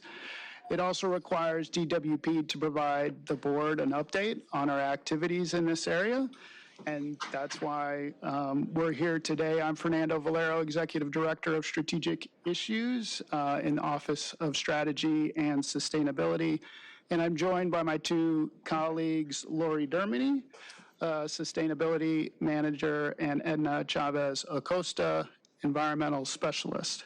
So what we thought we could do today is really walk you through some of our accomplishments in 25 through 26, as well as what we hope to accomplish in 26 through 27. I would note that enhancing biodiversity is in strategic alignment with LADWP's long-term strategy, LA 100 water resiliency goals, and are in alignment with Mayor Bass' new climate action plan for Los Angeles, which calls for a 35% improvement in the City of LA's Biodiversity Index score by 2035. I know, Commissioner, you mentioned some of these. Increased tree canopy cover to 25% citywide by 2035, and replacement of non-functional turf with native and/or climate-adapted landscapes by 2027. So what did we accomplish in 25-26? I would bucket our activities into three areas: organizational capacity, pilot projects and landscape innovation, and then community engagement and partnerships. So in terms of organizational capacity, we have expanded our Office of Strategy and Sustainability, really strengthening our internal capacity to deliver on biodiversity and sustainability goals. We've grown from 3 to 6, so we are a small but mighty team, and we have doubled in size, which will be very impactful on a go-forward basis. In terms of pilot projects and landscape innovation, we initiated a natural capital assessment on several LA DWP-owned parcels, really setting a foundation for data-driven management and potential future value creation. We also developed the JFB Demonstration Garden featuring California-friendly landscaping and native plants, really demonstrating our commitment to sustainable, resilient design. And then lastly, in terms of community engagement and partnerships, we expanded our community engagement, environmental education, and sponsorships and partnerships, really deepening our impact and fostering stewardship across Los Angeles. We continued the collaboration with the Department of Public Works on the city's tree planting program with a new 3-year MOU to sustain and scale these efforts through fiscal years 26 through 2028. And then we established a new 5-year MOA with the National Fish and Wildlife Foundation for forest health projects in the Inyo Forest, broadening our reach and leveraging external expertise. So with that, I'll turn it over to Edna and Lori to talk about these projects in more detail. Thank you, Fernando. At this time, I would like to highlight LADWP's continued commitment to engaging our communities and our efforts in expanding environmental education. Through the Green Team, we have both hosted and participated in 3 different community science events through the use of the iNaturalist application. We've hosted a year-long BioBlitz at the Hollywood Reservoir, and we've partnered for both the LA Nature Quest and the Power Pollinator Party. We got some exciting numbers. Over 1,500 citizens participated across all 3 of these events, and we had a total of over 40,000 observations submitted. For fiscal year 25-26, the Green Team participated in a total of 13 events, both in person and as part of electronic campaigns as well. Next, please. The Office of Corporate Sustainability has consistently continued to support biodiversity through a variety of sponsorships. In fiscal year 25-26, $47,000 were committed to individual sponsorships, supporting departments like Friends of the LA River, Coalitions for Clean Air, City Plants, Los Angeles Community Garden Council, in addition to various events that the Green Team tables and supports. As we continue to work with different organizations, we do hope to grow our impact and help support more organizations aligned with LADWP's biodiversity and sustainability goals in the future. So as Fernando mentioned, in accordance with Mayor Bass's Climate Action Plan for Los Angeles, there is a need to increase our overall tree canopy to cover 25% citywide by 2035, and ensuring at least 15% canopy in city neighborhoods, also prioritizing heat-vulnerable communities. So LADWP currently partners with the Department of Public Works and City Plants to carry out our LA Trees Planting Program. In the last fiscal year, a total of 11,123 new trees were either planted, adopted, or delivered citywide. Out of those 11,123 trees, 10,214 were designated for disadvantaged communities. That's almost 92%.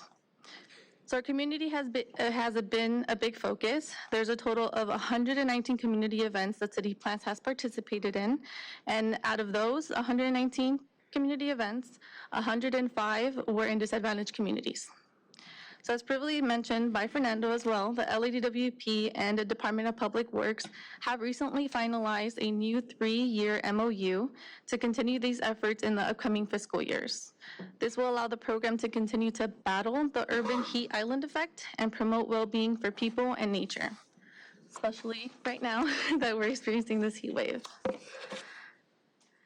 So in April, a 5-year MOA was approved by our board between LADWP and the National Fish and Wildlife Foundation.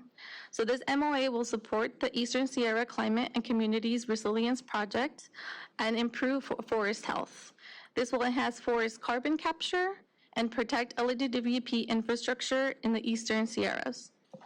By investing in strategic conservation projects in the Inyo Forest, LADWP will assist in reducing the risk of catastrophic wildfire that could result in watershed degradation and increase sedimentation in waterway that LADWP maintains.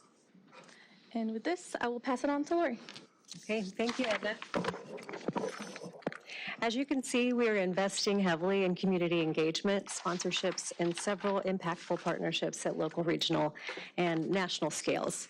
Moving forward, we'll certainly continue these efforts, but we'll also work to more actively embed biodiversity concepts into our business here at DWP. This with the idea that a more sustainable business model will yield benefits to our company, our customer, and customers long-term, and also support climate resilience goals for the region. One of our key goals this year is to further integrate native water-wise climate-adapted species into our current and future programs. We've been working actively with Water System to expand the use of native plants in some of our current programs, our turf rebate and our stormwater capture parks programs, as well as at some of our facilities. We've also begun discussions with Power System regarding potential projects where we may be able to apply similar methods in utility corridors where feasible. Next slide, please. Additionally, this year, we are conducting a natural capital assessment of LADWP lands in LA County to better understand the value of the natural capital stocks and ecosystem services that reside in those lands. So this one may be new for you. The idea of natural capital by natural capital, we're referring to our natural assets, such as our lands, waters, wetlands, forests, for example.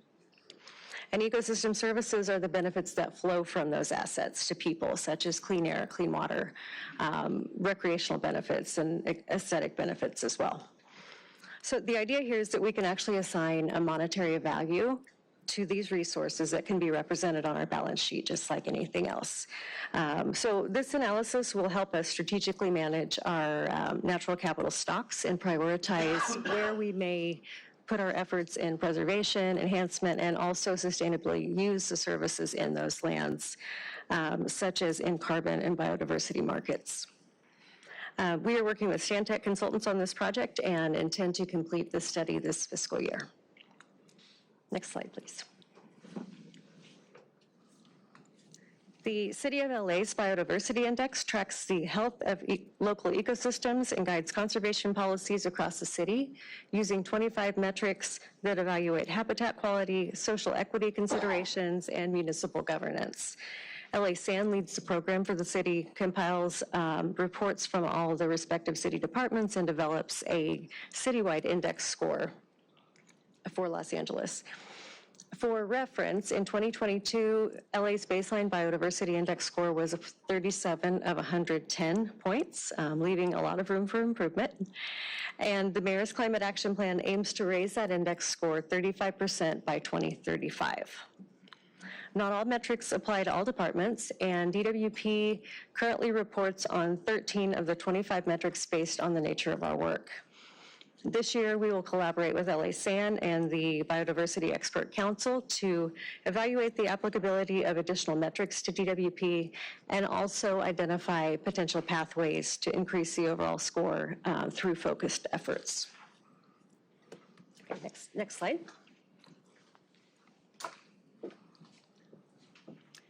We will also be evaluating DWP lands for inclusion into the state of California's 30 by 30 Conservation Initiative, which strives to protect 30% of the state's lands and coastal waters by 2030.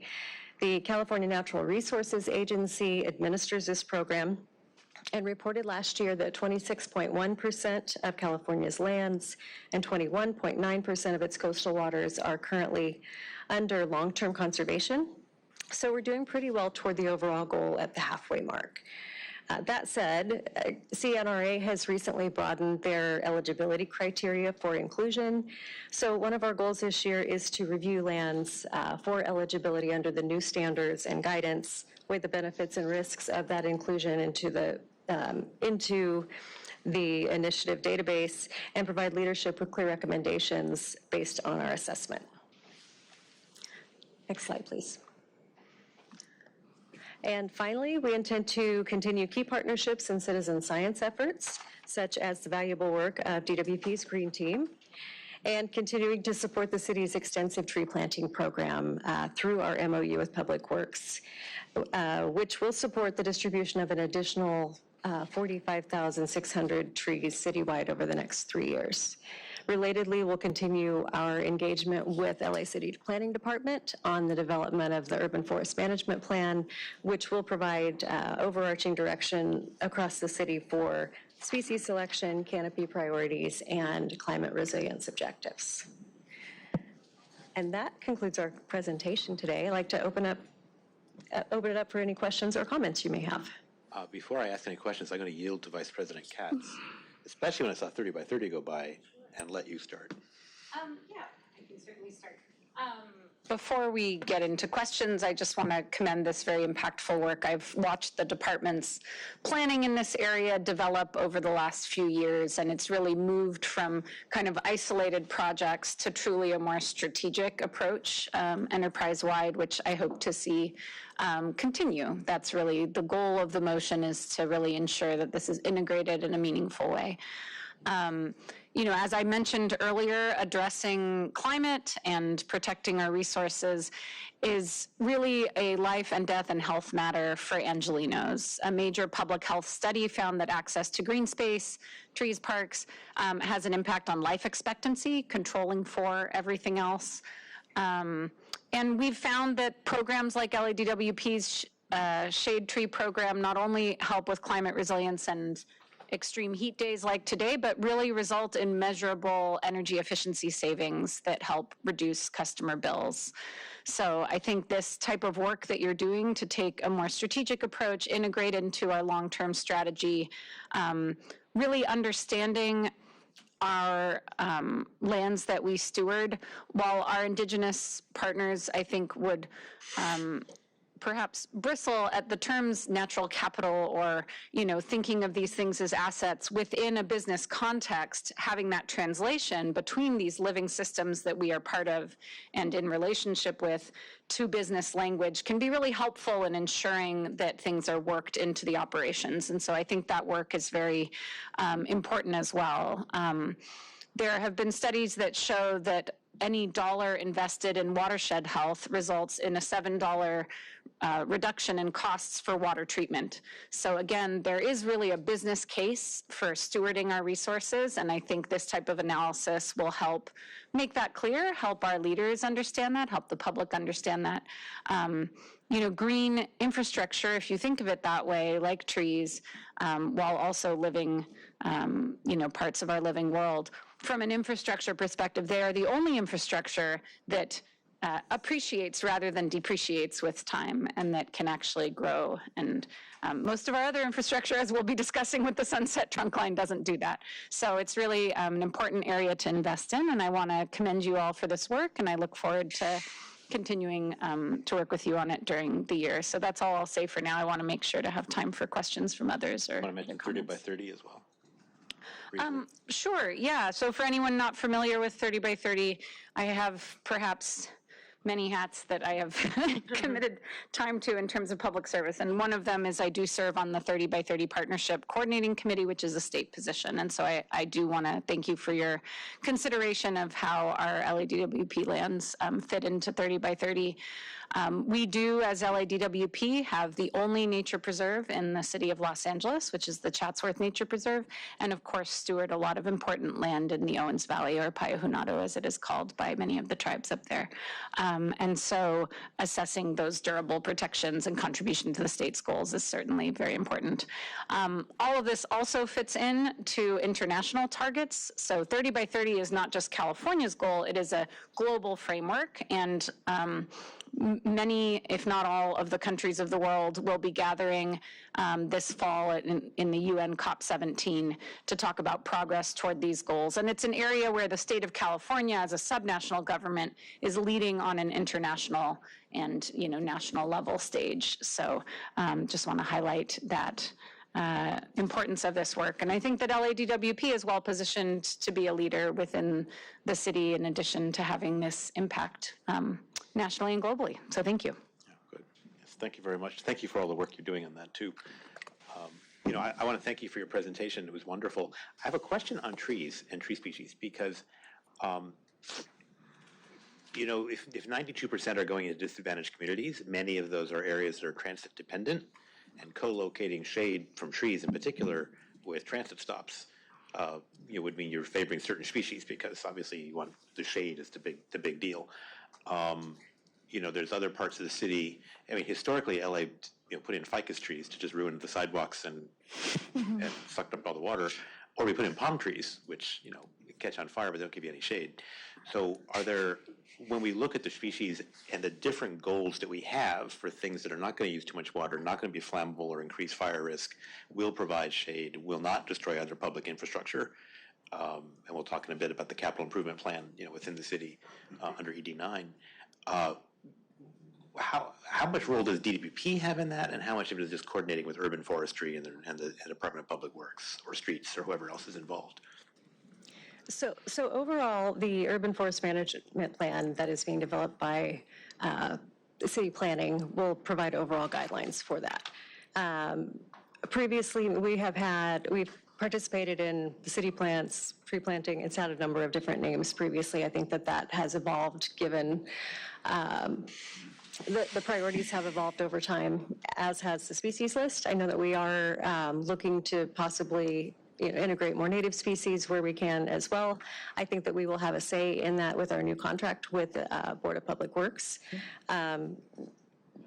Speaking to the specifics on tree species, I'm not sure what would be appropriate where, but they do try to use right tree, right place for a certain amount of shade and energy efficiency.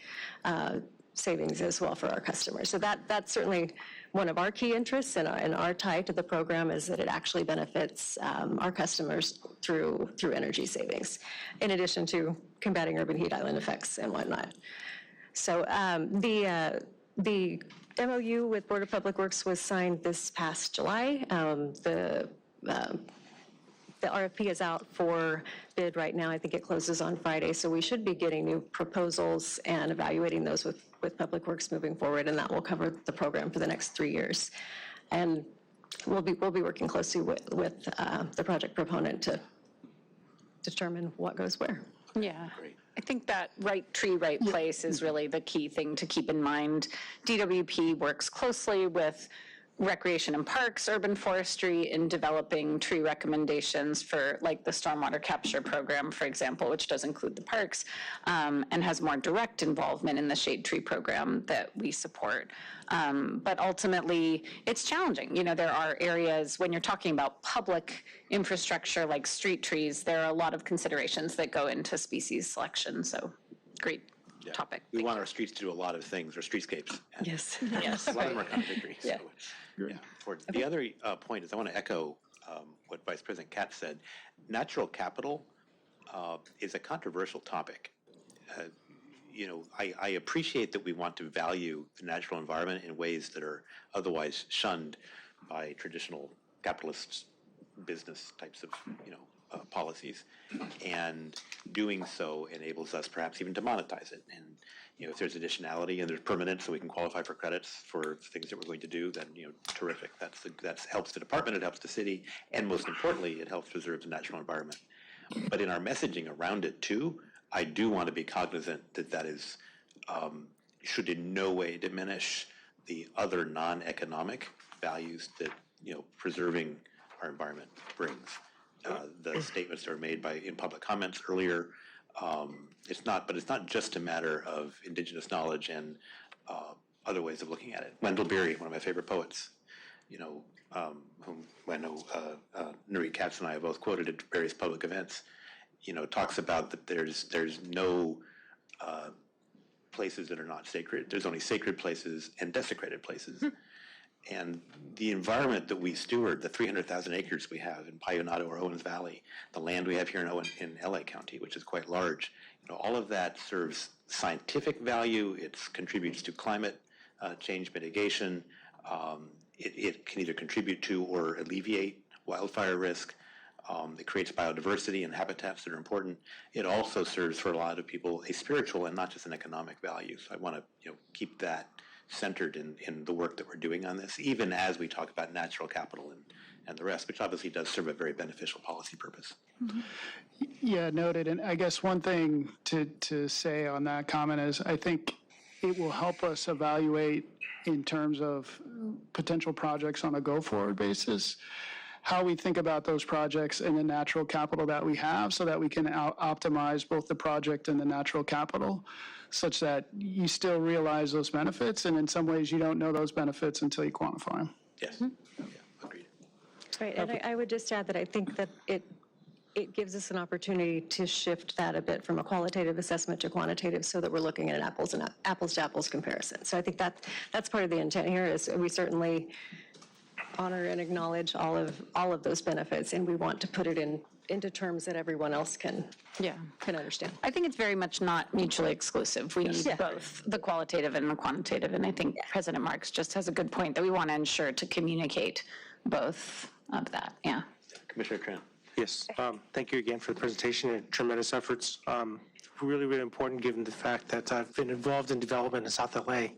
In terms of the coverage, 92% in DACs, how does it address also the need for canopy coverage in some of these areas, or how does that work in terms of how you work with city planning to determine where to plant the trees? Because we know that South LA and East LA are very low in percentage of coverage, and is that a factor in terms of determining where we do our work?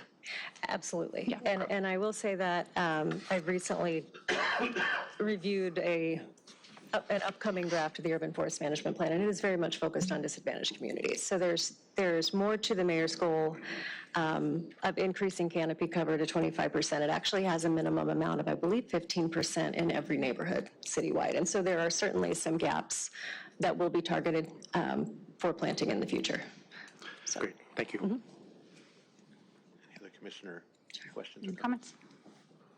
Okay, good. Well, Fernando, Lori, Edna, thank you very much. Thank you. Thank you. Now I invite the management report discussion on the power systems project and asset management office. Thank you. So I'd like to invite up Director Jason Hills over our Asset Management Office and Director Alice Fung over our Project Management Office. And as they get set up, I'd like to just provide a little bit of context of the importance and how this fits into our broader power system priorities. So last year under Dave's leadership, and this is something that I'm trying to continue in my role, is we had a year-long effort of establishing our strategic priorities and the corresponding power system reorganization that we needed to do to be able to deliver on these strategic priorities. So we've got 5 of them. The first will be no surprise to anybody here, which is our new business transformation. Clean energy is our second, our modernization, including AMI, OMS. And the last 2 are what we're here to present on today. One is project delivery. And what you'll see in this presentation is that our ambition when it comes to capital investment is probably one of the most ambitious in the industry, but our degree of difficulty is also probably one of the highest in the industry. We are a publicly owned utility. We have very appropriate oversight of procurement, very appropriate civil service structure for hiring.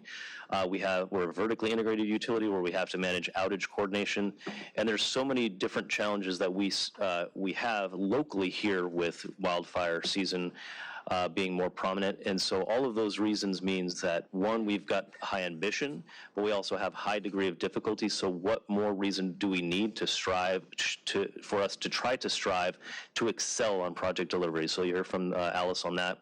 On the other side of the coin, and this is something that we had talked about a couple board meetings ago, with asset management, this is something that is extraordinarily easy to defer for a period of time.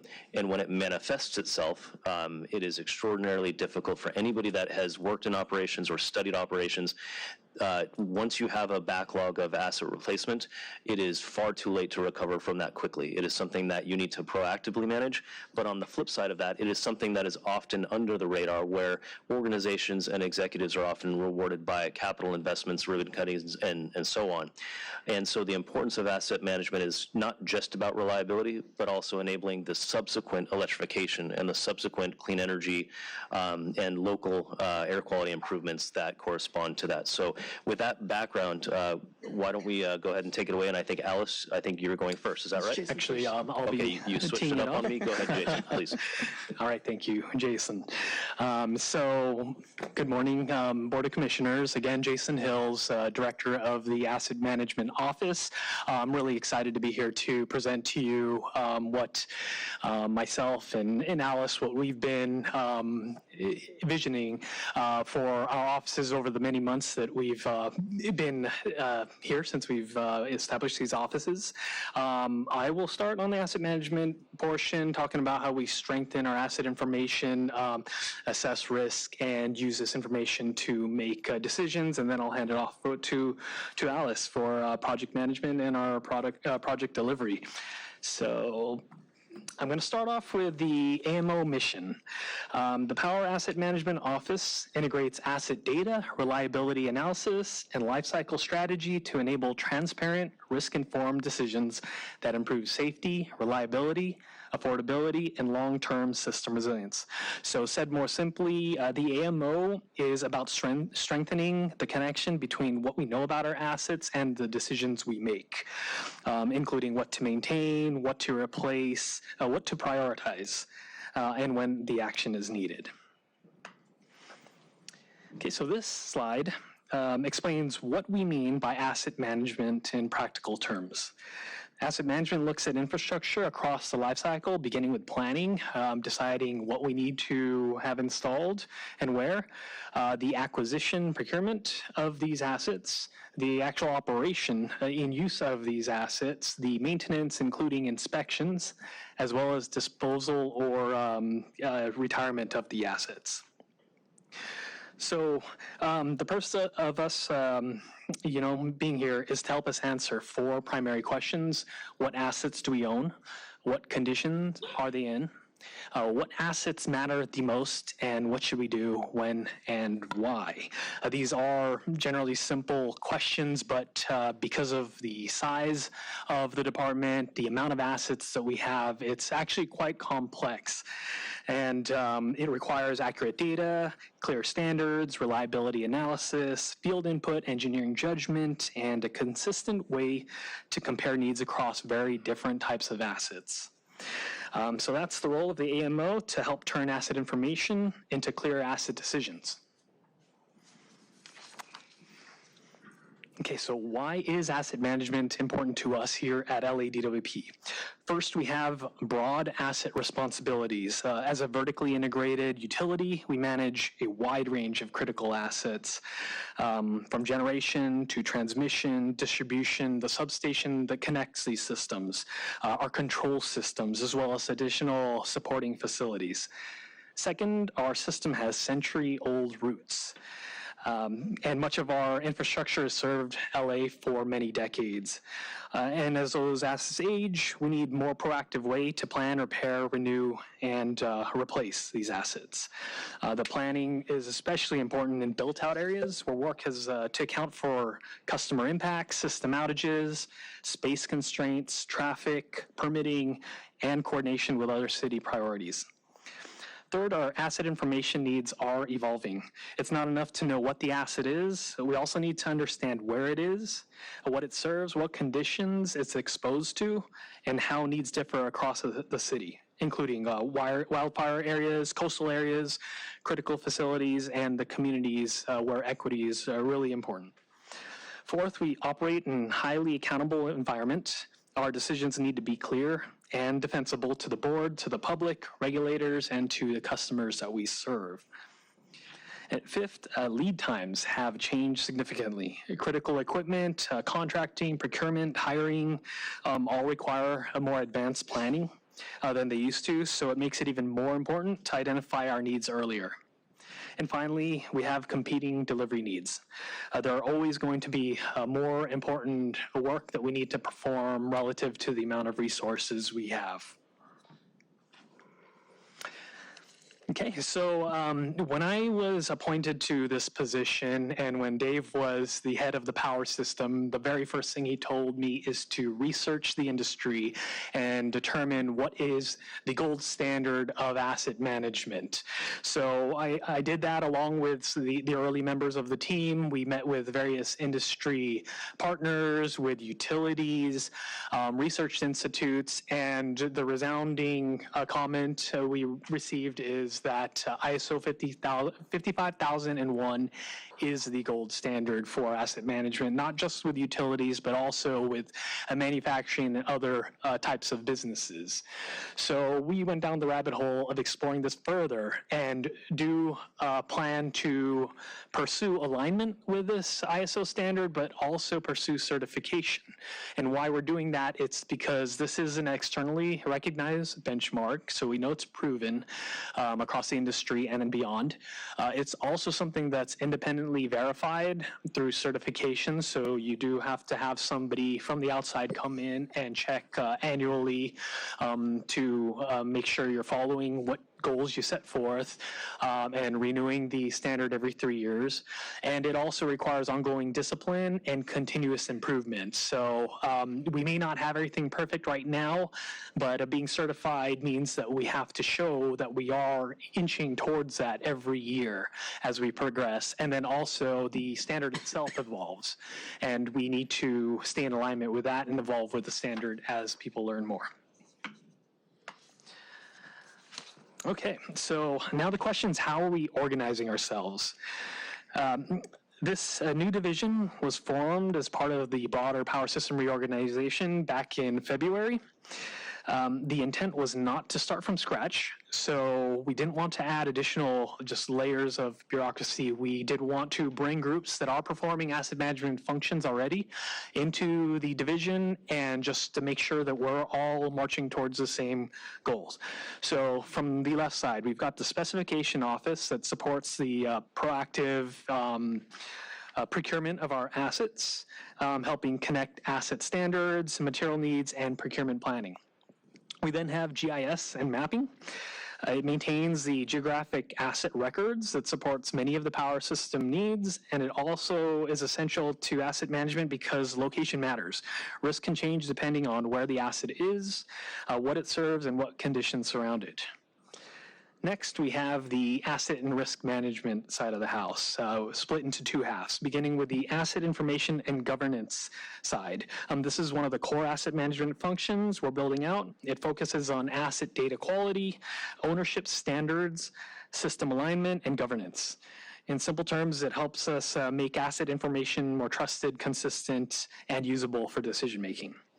And the last group here, we've got asset strategy and risk, another core asset management function where we use asset information, reliability trends, and field and engineering input to develop asset strategies, risk models, and prioritization support. So the structure starts with existing strengths, but the goal is to build a fuller asset management capability around these. So we are going to be scaling these groups. Okay, so next step is for us to build out the program in a disciplined way. The roadmap shows the path, but the timing's going to be more clear as we perform that first bullet there, maturity assessment. So it'll tell us how close to ISO 55001 we are, where we already have strong practices, and where we need to close our gaps.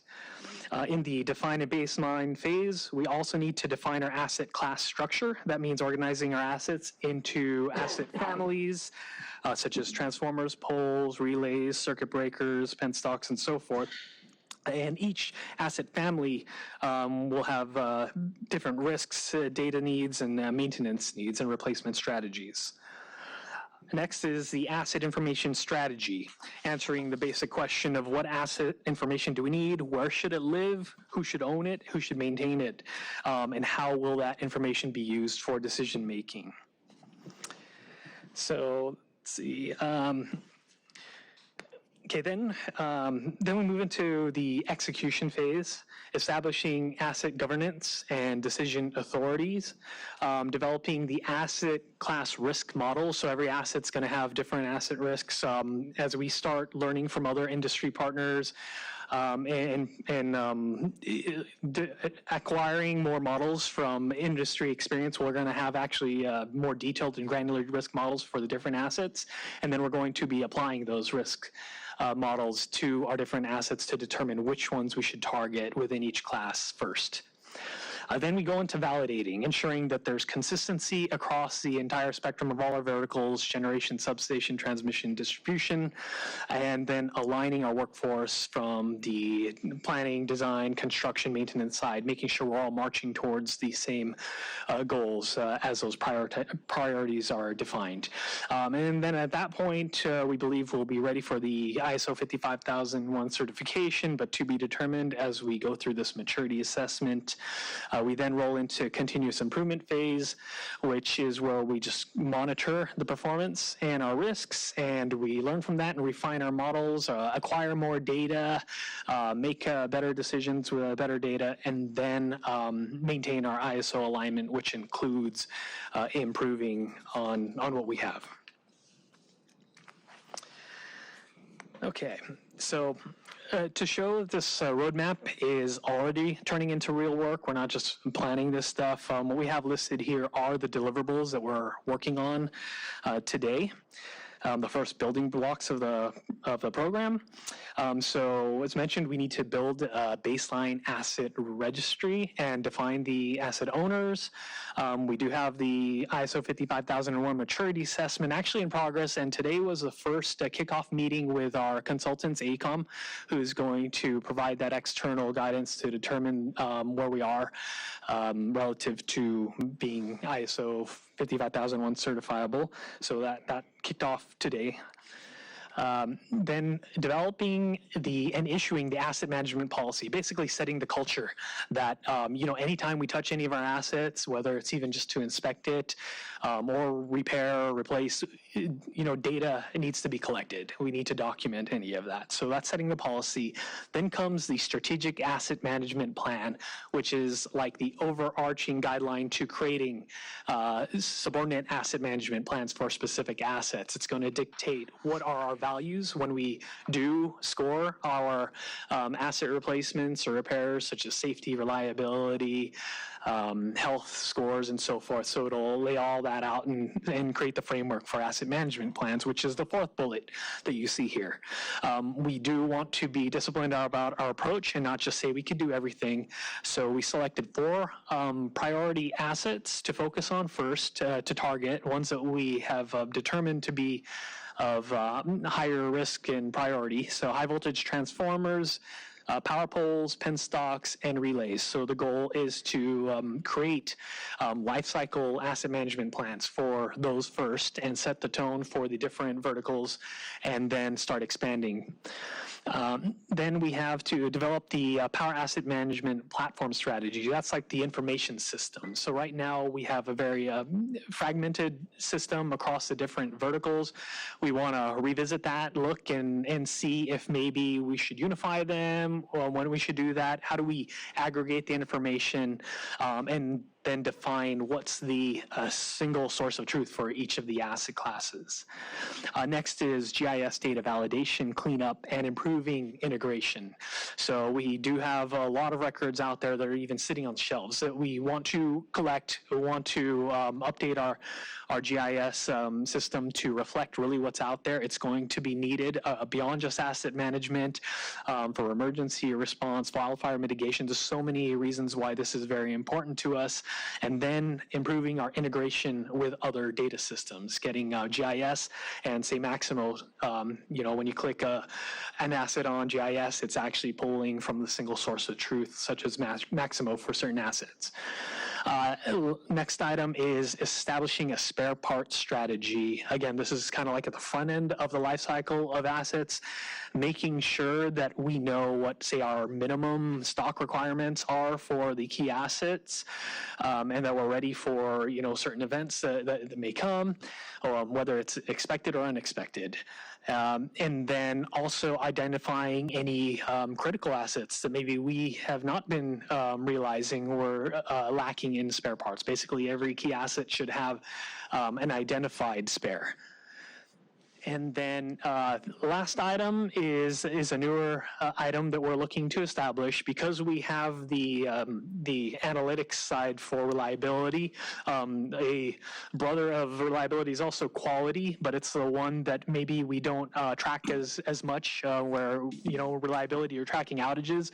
Power quality, you don't really hear much unless some critical customers are experiencing like equipment shut off due to poor quality. So, we've been working with our partners at the Port of LA, for example, to explore how we could improve on our power quality program. That is, at least initially, going to be built out within the asset management office so that we can prescribe more grid level power quality improvements.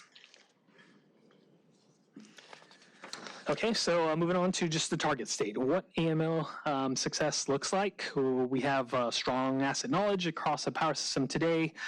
A lot of it exists in our engineering groups, our field groups, operational teams, maintenance teams. The opportunity with AMOs to make that knowledge more consistent, more connected, and more usable across the organization.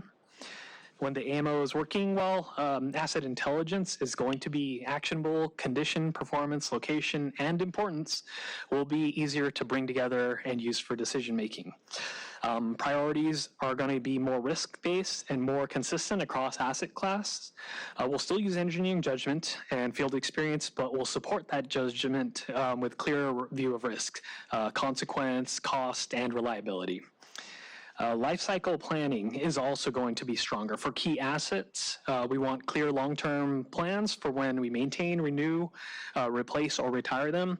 It'll give us a better way to plan ahead instead of waiting for a new, it needs to become urgent. And then investment timing should improve as well. If equipment procurement outages or deliveries take time, asset needs have to be identified early enough for us to support that. And of course, we all want fewer surprises and better preparedness, so we can't eliminate failures, but we can reduce the avoidable failures and be prepared when they do occur. And finally, we do want this program to be built to last. The goal is for the asset management to keep working even as the power system evolves and grows and faces new demands. So that means consistent data, clear standards, strong governance, and a process that continues to support good decision making. So it's not about replacing the expertise we already have, it's about organizing our expertise into a more consistent, transparent, and durable asset management program. Okay, so the Asset Management Office helps strengthen asset strategy. It helps us understand asset needs, asset risks, develop life cycle plans, and prioritize asset work. But identifying and prioritizing the work is only part of the equation. To turn priorities into completed work, we also need strong project delivery.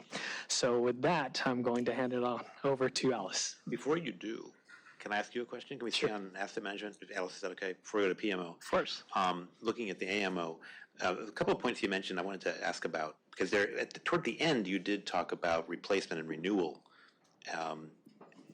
Some of the planning is more iterative now. So for example, we don't have this linear world where you plan it, you procure it, you operate it for a long time, you maintain it, and then you retire it, and we're done. Because, we repurpose assets as demand patterns change. Giving a good example too on the supply side, where we retire a coal plant in Utah, we bring online, a modernized intermountain power plant and a lot of solar power and other things that we're pulling on. We're repurposing that HVDC line. Now, yes, it's still a one-way transmission piece, but the question is, how much do you go back to talk to planning about other things that are changing as it relates to the prioritization of asset maintenance? So for instance, if you look at the local distribution system, as we move to more EV charging, as we move to more heat pumps, that's going to change demand patterns. It's going to mean that the way that one might plan distribution maintenance would change, not just distribution upgrades. How much dialogue is there back to the planning piece on an iterative basis as you look at your asset management plan? So we're going to be developing what are called the asset management plans for each of the key assets. So we're going to bring in all the stakeholders, whether it be the field, the engineering teams, and the planning teams into this. We're going to lay out from planning, acquisition, all the way to retirement, and then see where they see value of being involved in. So really, when we create these plans, we're going to bring them up front to discuss with us and figure out where we interject them into the plan. But I imagine that there will be a planning element in it, both in the front end and the tail end. One specific area that we do this is with the GO95 repairs.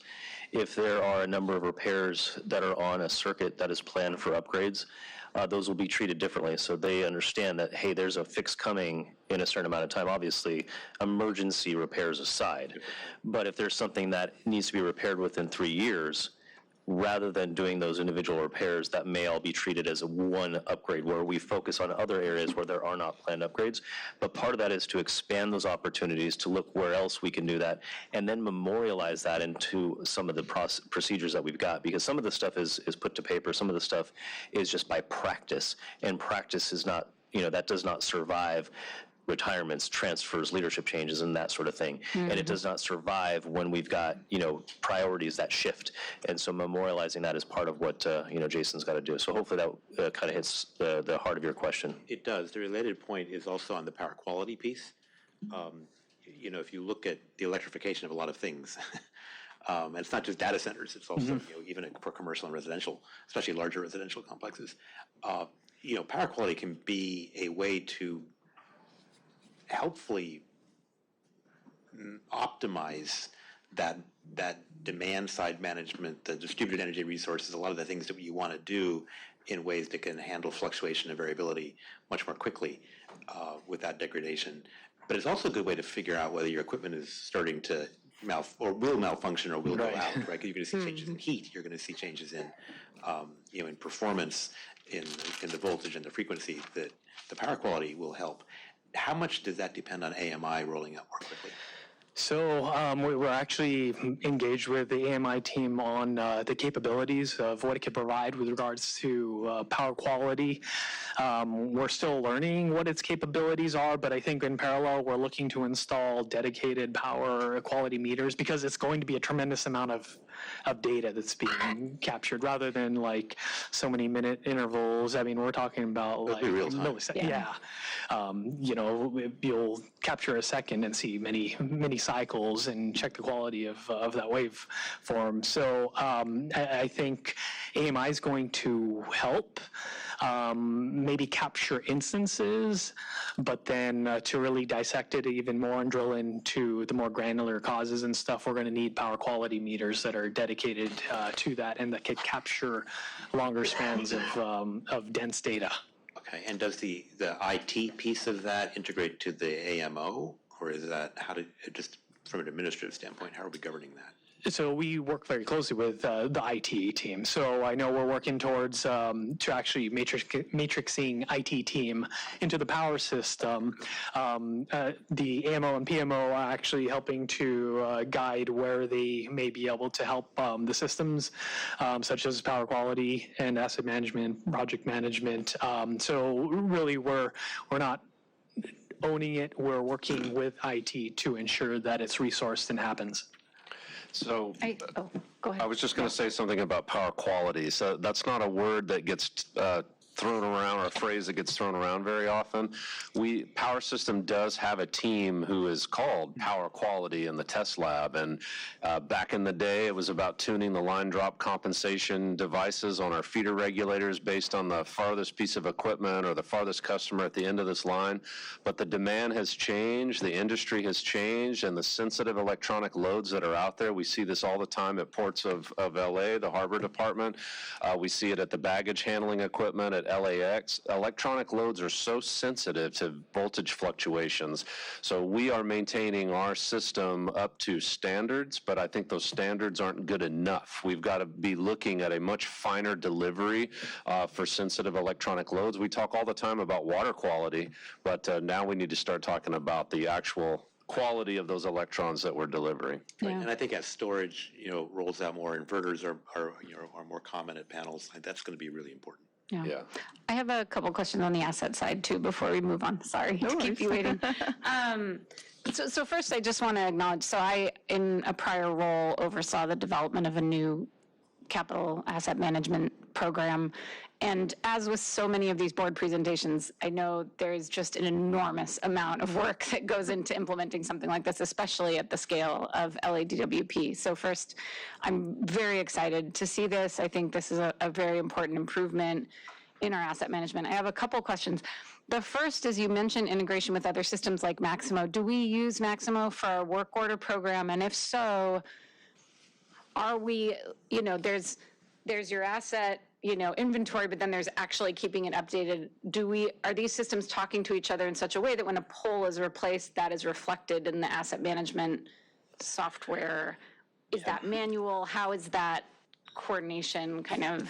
So that's one of the complications and why it's one of the key bullets we're trying to figure out. So power poles, for example, are not managed in Maximo. It's more like our vertical assets, like our substations, our circuit breakers, substation transformers. The poles, however, are more in our GIS system and WIMIS, and it's not a very clean relationship. So that's probably the best example of an asset that we're trying to figure out what is the best asset management platform for that.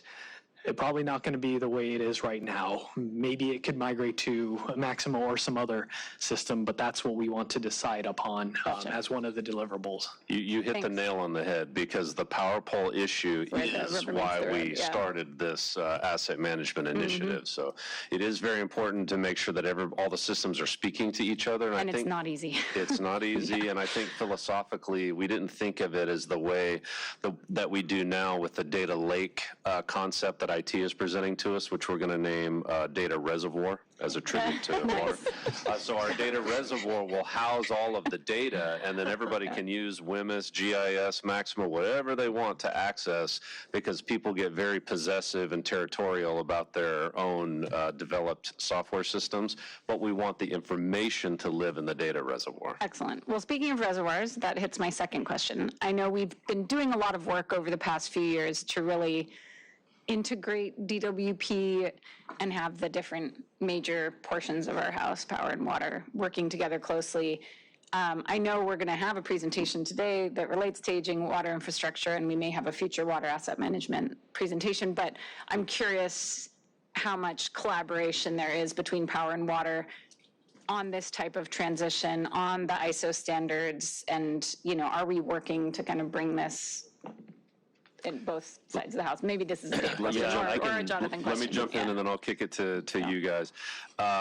This was an initiative that we started in the power system, because what Janice did by bringing in the Chief Risk and Compliance Officer, it gave all of the major systems an external almost regulator for oversight. And when you look at Dan Baker's group and the compliance group, they talk a lot about risk modeling.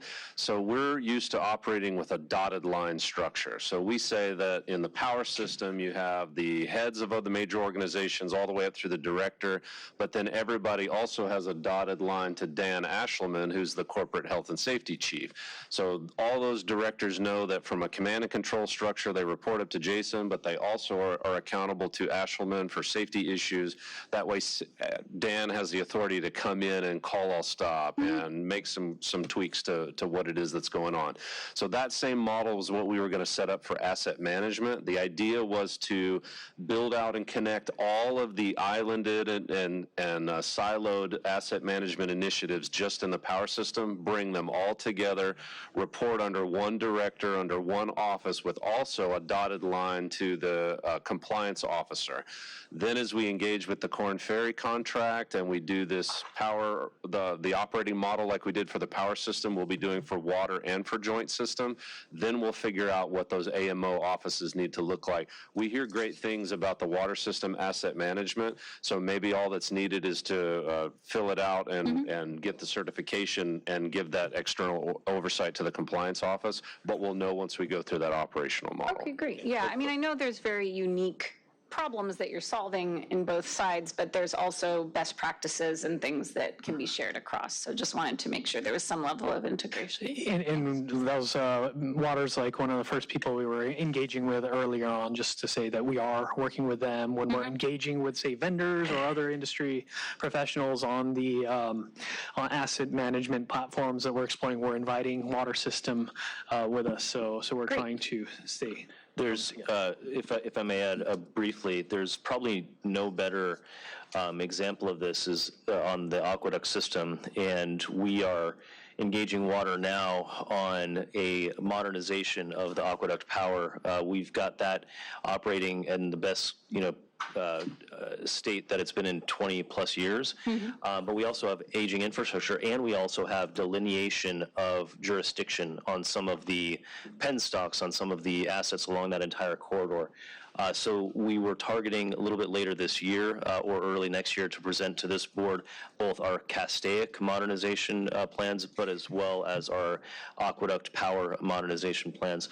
And we will be working, obviously very closely with Jonathan and his folks. And I'll just, emphasize what Dave said is the overall governance is something that whatever you hear from Jason today, we're going to have to fit in with the overall corporate governance of that. So. Excellent. I want to point out too on the aqueduct piece, that's 94 megawatts right now. There's a lot of capacity which is being done I mean, I think it's the only major aqueduct for a big city that actually generates power as opposed to using it on a net basis. That's pretty unusual. But integrating storage into that and identifying, we talked about it when we were up there visiting the asset, in fact, and kicking the tires on it. There are some opportunities there to optimize that, given how far it is from the basin. Need to be part of that plan. We'll be ready to address that as well. Yeah. I want to point out too the Corn Ferry comment, which I appreciate. For the water piece, we haven't approved that contract yet. So just. I wondered. Roger that. Yeah. Okay, don't want to get ahead of ourselves. Okay, thank you. President Marks, may I ask a question? Please. Earlier this year and last year, the board approved several contracts, notably the Osmos contract, the Parkia contract, the Alva, and the Petrelli contracts, which were all either inspections, maintenance, or replacements of various types of assets. In the asset management priorities, you list a number of them. Can you discuss how external contractors and the department's committed expenditures are going to be fitting in within the asset management office? Sure. So let's see, I guess the contracts you're mentioning, we've got the inspection side of the house, like GO 165. We have the GO 95 side of the house, which is actually corrective measures and resolving those tickets. So where we're getting involved in is improving the data quality that's being transmitted, like starting with the Osmos group. So we're getting involved in the integration of our data with Osmos data, so we can have less, I think, duplicates. For example, we've had lots of data quality issues where duplicate tickets are being created. We're trying to work with the data reservoir to consolidate things. We're working on that foundational infrastructure so that we have more accurate data from that. Then comes the the prescription of where do crews need to go and actually inspect. So with that information, we are working with our counterparts in I&M to identify where those grids are that we need to inspect, ensure that we're tackling everything. So we are getting involved in it. It is part of the life cycle, the inspection and maintenance portion of the house. Let's see, with regards to the repair, the GO 95 side of the house, we are also working on what we talked about, like the WIMS data, the asset data and GIS, trying to clean that up so we get a true picture of how many actual tickets are tied to a single pole, so we know how many assets we need to address. And then with that clean information, then we're working with the I&M team and ConOps to determine which poles, for example, produce the highest risk so that we could prioritize those. So it's all baked in with what we do, the data cleanup and then the prioritization so that we could resolve both ends. So I guess it's fair to say that this project would also help to improve the contractor management and direction and integration of them within the DWP system. We've talked about that in the contract approvals previously, is that as OPA and I think the board identified that multi-year approvals really should be conditioned on contractor integration with DWP's improvement processes. And so it sounds like this is closing the loop on some of those items.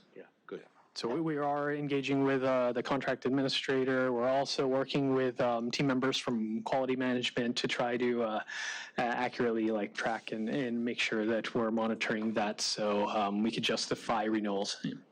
I'd just like to also point out something that you said, President Marks, was when we look at long-term investments in distributed energy resources and things in the grid, such as what the LA 100 plan is looking to deploy, there's a body of evidence out there that shows that these can, over time, reduce distribution system costs.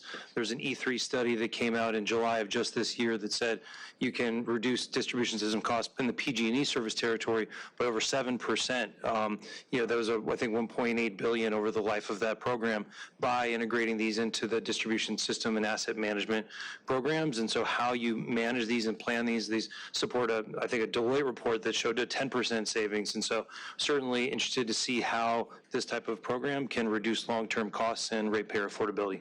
Thank you. Definitely. I think distribution EMS is kind of key to that. Yep. And then also just with more data, we're going to be able to determine whether an asset can live longer than its expected life, and then maybe we could extract more value from it. So there's many ways we're looking to, actually bring down pressure on cost. Yeah, very good. Are you also coordinating with real estate to, on the asset management side to, for example, when you're doing the GIS mapping, but I'm also thinking of transmission, not just distribution. Yes. Looking at, leases or easements or things that may be either expiring or need renewal or so forth. Is that part of the asset management office's remit to coordinate with them, or are they supposed to be, how does that work? So we're working with the transmission, construction, and engineering teams, our right-of-way teams, and real estate on transmission right-of-ways and how we maintain that, but also discussing things like secondary land use. So yeah, still earlier discussions, but we are engaged in those. Okay. I guess I had two thoughts on it. One was to be more specific, because I wasn't. One is to make sure that we have and maintain the rights that we need for the existing assets, because sometimes, if you lease something for 10 years, you need it for 20, that you got to make sure you extend it. The other one is, obviously right-of-way optimization and co-location, where we can make things available to, private sector, fiber operators, for example. And that may be an issue for, long-distance transmission corridors, not just for the poles that are in the basin. There are some opportunities there to optimize that could create revenue for the department. Yeah, and I've had recent discussions with Jason Rondu on that, so we are exploring that. Okay. I think without these core capabilities, it's hard to take advantage of those opportunities that you're talking about. That's why we emphasize in setting these offices up, and to say they're immature is maybe an understatement. They're brand new. How about nascent? Nascent, I like it. I like that word. Yeah, just a quick question. You mentioned that IT is being matrixed in. So does that mean that power has been leading the charge for the system and then now involving IT with the long-term view of this data reservoir that we're building? Or how does that kind of sequentially work right now? Or how does that mechanically work? You want me to jump in? So we recently had, last Wednesday, we held a strategy session with our IT group, because you bring up an important point. If we're pulling the IT folks in a million different directions and we're just coming up with dashboard after dashboard and pet projects, they're not able to properly resource. And that's exactly what was happening in the power system. Everything was just being pulled in a million different directions. There was no 1 through 10. What is our North Star? What should we be prioritizing so that we can budget and staff appropriately? So we just had our first meeting with our IT group last Wednesday to start to codify what is our company-wide priorities that we want IT to be working on, so that we can make sure that we're using Norma's assets and what effort she's putting into this, the contracts, all of the resources that she has available, that it matches what our true priorities are. When Jason talks about matrixed positions, it's folks that'll be hired into the power system that still have the dotted line back to IT. They essentially work for Norma's group in IT, but they report to Jason Rondu's group in power. So from a security and both physical and cybersecurity standpoint, is it clear who's in charge? In what regard to the IT folks? Well, your question was IT, but I guess I would expand that to physical security too. When you're looking at asset management, of course, one of the things you want to make sure is you keep it safe. So I think that speaks to the owner of the asset. So when we talk about general facilities like the JFB doesn't belong to power, it doesn't belong to water, it belongs to joint. So under John Smith, we do have the facilities group under Tom DeSmet. So they would have all non-system facilities and be the clear owner. Power has power assets, water has water water assets, and then each one of those facilities has their own facility manager that's on site, and all of that will be clearly defined with a company-wide asset management program, so they know who's responsible for what. And I think to your point, that's how you end up with chain link fences around some of our receiving stations for 100 years. Why didn't we fix this a long time ago? It wasn't clear who the owner was. It wasn't clear what their budget was. It wasn't clear the expectations of the asset. And so these items that we've owned for a long time, assets, were just kind of allowed to mature, and now we're trying to correct everything all at once. Then as it relates to the same thing in terms of, for example, JFB, under joint, do we have a real estate division within joint that manages assets on a different system? And to think about how we move towards a more efficient way of managing everything, just wanted to ask that question because we talk about water, we talk about power, but not yet joint. Yeah. I'll let the head of joint talk about that. Mr. John Smith, CAO. Oh, thank you. So we do have a real estate division as well as our facility services division. Within joint, it's a smaller footprint that team manages, and we partner with the other systems to make recommendations to help implement and make the required changes within the systems. If that answers your question. I mean, it's a unique system that we're working on, trying to identify and further develop as we move on. And it has some of its challenges, but for the joint system, we kind of take more of the recommendation because we don't necessarily own any assets. Like, technically, this is a water building, even though we manage it, but it's water funded, and water's technically the owner of it. Maybe you could talk a little bit about how Daniel is standardizing the physical security requirements. Yes, and I think in some of the briefings that I think we've had with several commissioners, you understand that Daniel's kind of taking the lead, and Daniel Lucero. Yeah, Daniel Lucero, for the record, taking the lead and assisting each system with the physical security components, as well as I think Marco from the cyber side, that we're really engaging and actually assisting the systems, but we're getting off the ground and we're slowly helping that transformation. We're accelerating that transformation. Well, yes, I think by not necessarily by choice, but by need, right? Yes. So. But the other thing that's tied to that is we're having a briefing now on the asset management, and soon on your bit as well for procurement. But I think making sure those lines, as we're setting up new offices and reorganizing systems and having dotted lines on charts, it's really important that it's clear that everybody knows who's in charge on what and who's making what decisions, and that there's task forces and people together that are doing that. Also, on the bulk power system, on SIP, compliance and all the reporting that goes around that, and the audits to go around that. It's not just a matter of the physical safety, but also demonstrating it so that regulators are satisfied. That's all critically important, and I assume that that's all running through your office now. Yes, in partnership with partnership with the others. Yeah, that's right. Ownership is such an important concept because you have to have an owner of the asset and you have to have an owner of the project. You have to have an owner when it comes to customer service, which is why we set up the concierge, so there's a single point of contact. Jason and I used to have conversations about at some point we're going to put every engineer in the power system in the auditorium, and we're just going to ask, who owns this project? And I want to see the arm eagerly shot up so that it's one person who clearly knows they own this project, because ownership gets it done. And I'm going to be there with a wet noodle to hit anybody who doesn't hold their hand up quickly. Unless any other commissioners have questions for Jason, we're going to go to somebody in the Power Division who's not named Jason. So thank you very much, Alice. I think. Good afternoon, Board President and Commissioners. My name is Alice Fong. I'm the Director for Power Project Management Office. These are really great questions, and I'll try to touch on some of them as it probably will apply to for PMO. So I'll start with the PMO mission.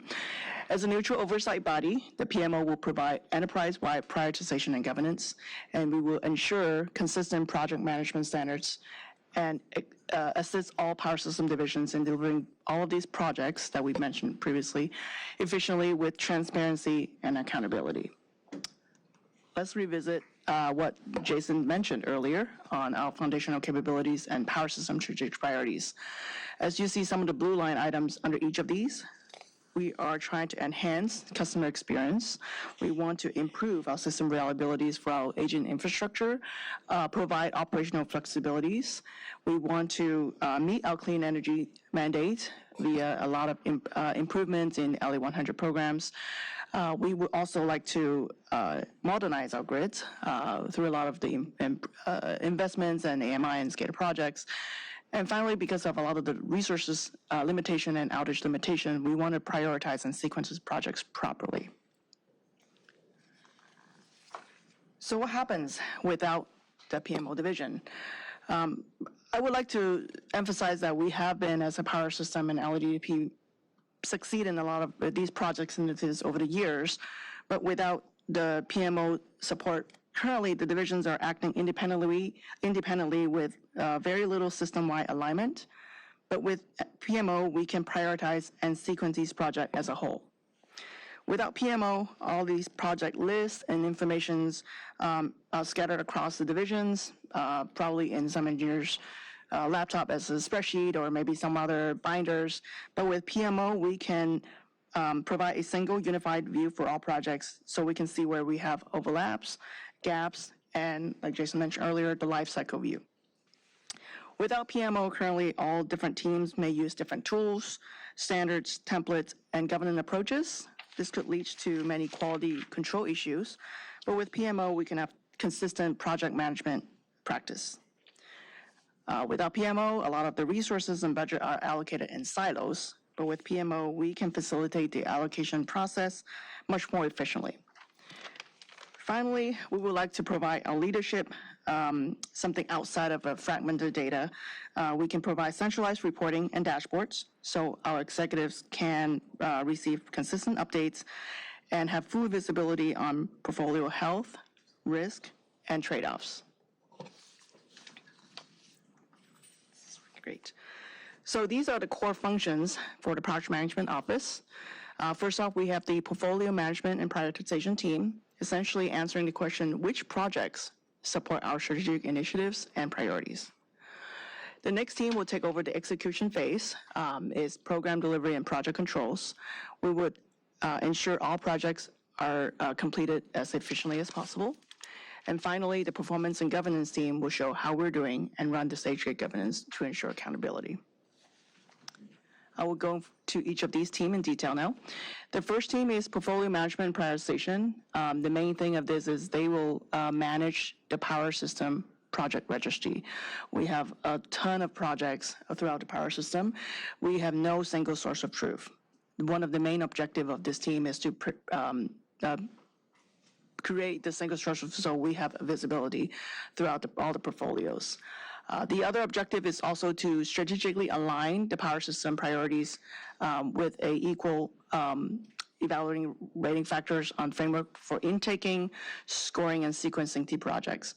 By evaluating these factors that you see on the screen across the board on dependencies, system reliabilities, customer expectations, customer impact, whether we're meeting energy mandates, modernizing the grids, ensuring we're meeting our regulatory compliance, and any financial risk, also evaluating cyber or physical security, we'll be able to provide a full portfolio visibility and trade-off recommendation if we pursue and complete projects sooner, now, later, and all of that. Our division has actually undertaken a comprehensive system-wide effort this past year to update the power system top 10 initiatives as you've seen on the screen. This is the very first time we incorporate a structured scoring framework which provide a more objective and equitable basis for comparing projects across all categories. And this is established with participation from all divisions, which aligns our resources from planning, engineering, construction, operation, and maintenance, maximizing our productivity across the board. We will continue to do this on an annual basis for continuous improvement. And again, to note, we did not only look at the top 10 initiative, we also reviewed the entire portfolio for each main categories, so we can determine the priorities for generation, transmission, distribution, new business, clean energy, et cetera. And I'm happy to go over into the details, but this is the top 10 for the entire power system. I'm surprised I don't see transmission on this chart. I'm sorry? I don't really see transmission on this top 10. This is actually the top 10 for the upcoming fiscal year. There are a lot of projects already enrolled for transmission that we are already addressing. So we would like to align the resources highest on these based on the top 10. There's also the temporal aspect of this, and there are some projects, as I think you all well know, where we don't have huge materials or staff expenditure, but there is a lot of demand on executive level and environmental level folks. Scattergood is one example of that, where we don't have huge financial outlays, but it requires a lot of attention and a lot of care. So sometimes you'll see things that show up here or don't show up based on a temporal kind of aspect as well. Thank you for clarification, Jason. So with that, from the prioritization effort by the team, we will actually hand it over to the program delivery and project controls team for execution. The main objective of this team is to serve as a central hub for all divisions' project delivery units, as shown in the blue column there. So this is actually a flow of how projects flow from planning, asset management, to our portfolio management team for prioritization.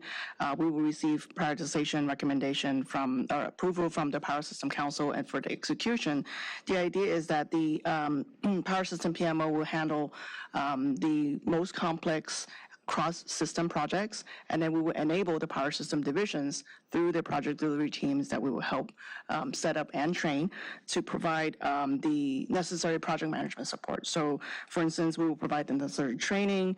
We will also help standardize with a lot of the templates and processes and schedules. And the most important thing is escalating any risk or challenges for PMO for upper management in terms of awareness and resolution. With that, this will be moving over to the performance and governance. So this is the Stage 8 governance, which is actually the global industry standard for managing complex projects. So as you can see, it goes through many stages. The idea is to ensure power system will have good decisions up front, and we can hold divisions accountable for results.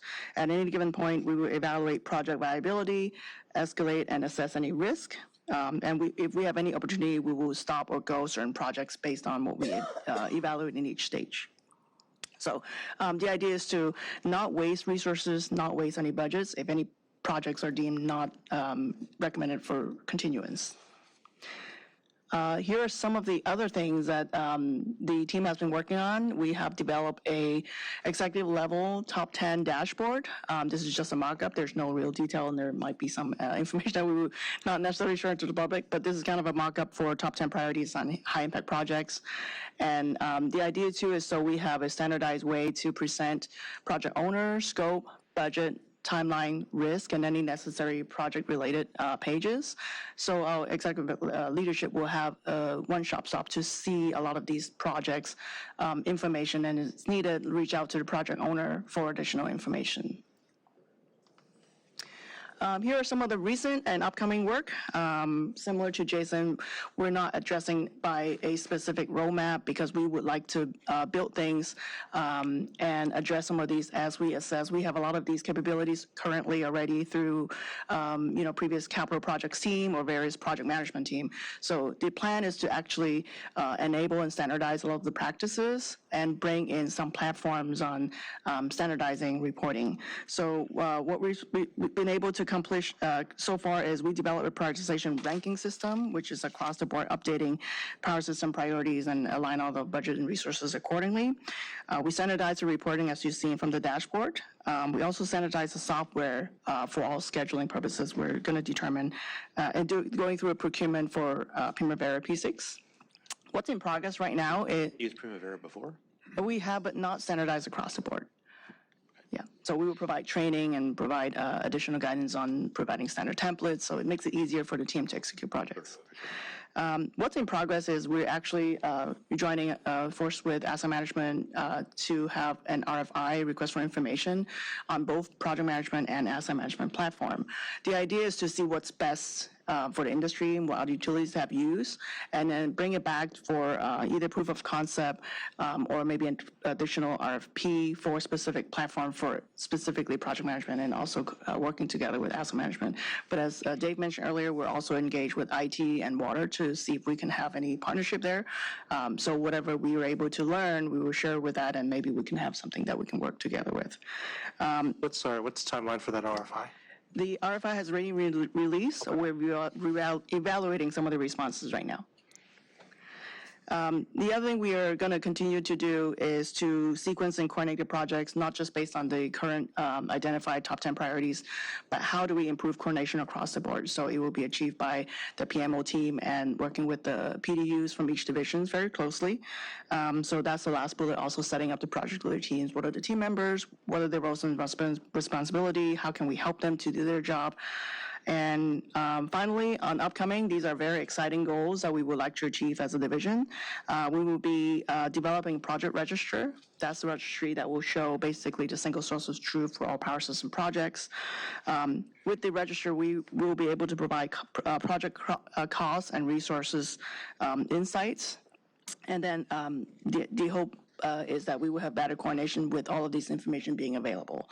And finally, we will continue to review and update power system priorities based on any changes or, from mandates, compliance, strategic priorities. Here what's going to look like at the target state when we have a PMO program at maturity. Some of the other utilities have done these in years. I don't want to wait 2 years. I wanted to accelerate it and take progress that we have and improve upon it. So at maturity, though, the decisions that for our executive will be made using a single trusted view for project coordination, performance, and criticality. We will be able to prioritize these projects by risk, by impact, by value. We want to be able to align all capital and workforce across the board. We will have trade-off impacts and risk acceptance being very transparent and documented.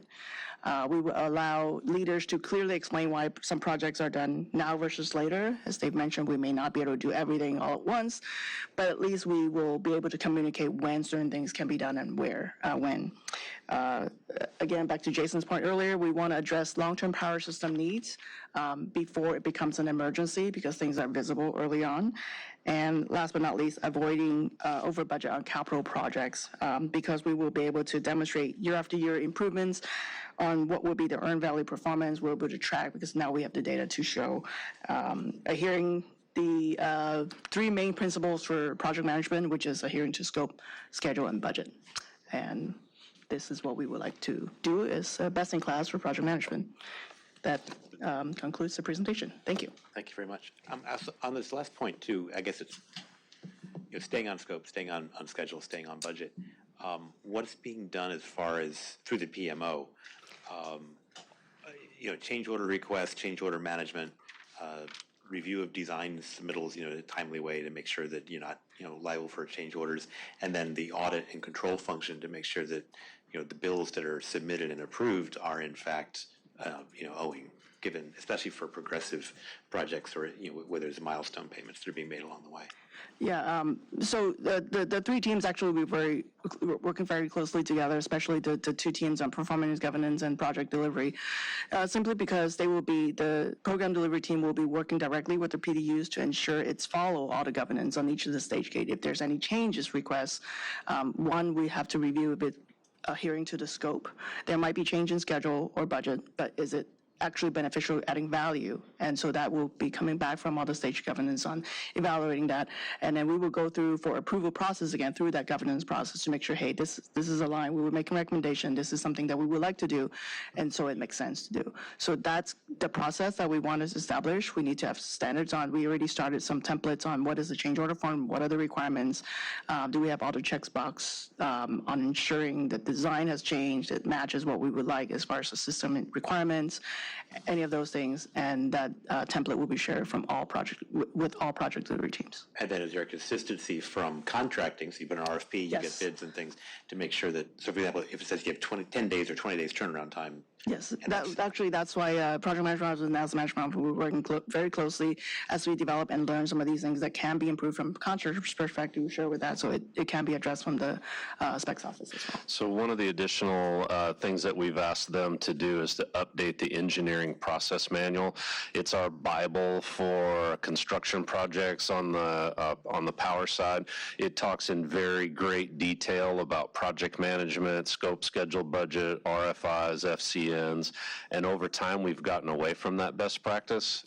Alice and I, our background is construction. We come from a group where it's very tight accountability on construction project labor hours, but I don't think it's as tight as it was when we were new to that group. There were some folks that were from those groups that hold you to the wire if you went 10 hours over on your project. So we kind of want to bring that mindset back, update the process manual, and spread it out over all the field forces. And of course, there's a really big difference between managing our own internal projects where we're doing, the construction through our own, PD&C group, as opposed to third-party contract administration where you've got someone coming in with submittals, for payment. Right. And you got to make sure that they're actually owed the money. Right. And then you have, of course, all the disputes over change orders that you'd like to prevent or resolve. Right. Yeah. We have to have a tight schedule because to the ratepayer advocate's point that Tim is making about bringing on these contractors, what are we holding them accountable to?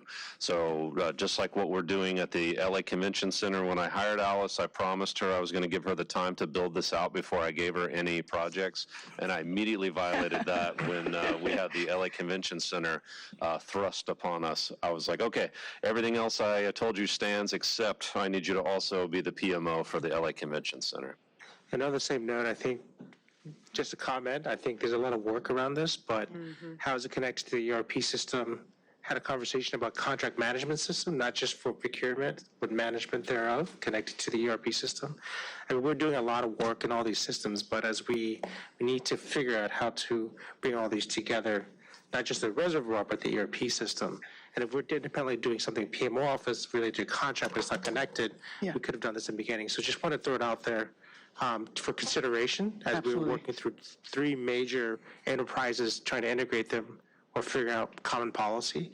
But I think that's very important because we discussed earlier today and relates to the audit committee. Yeah. Definitely.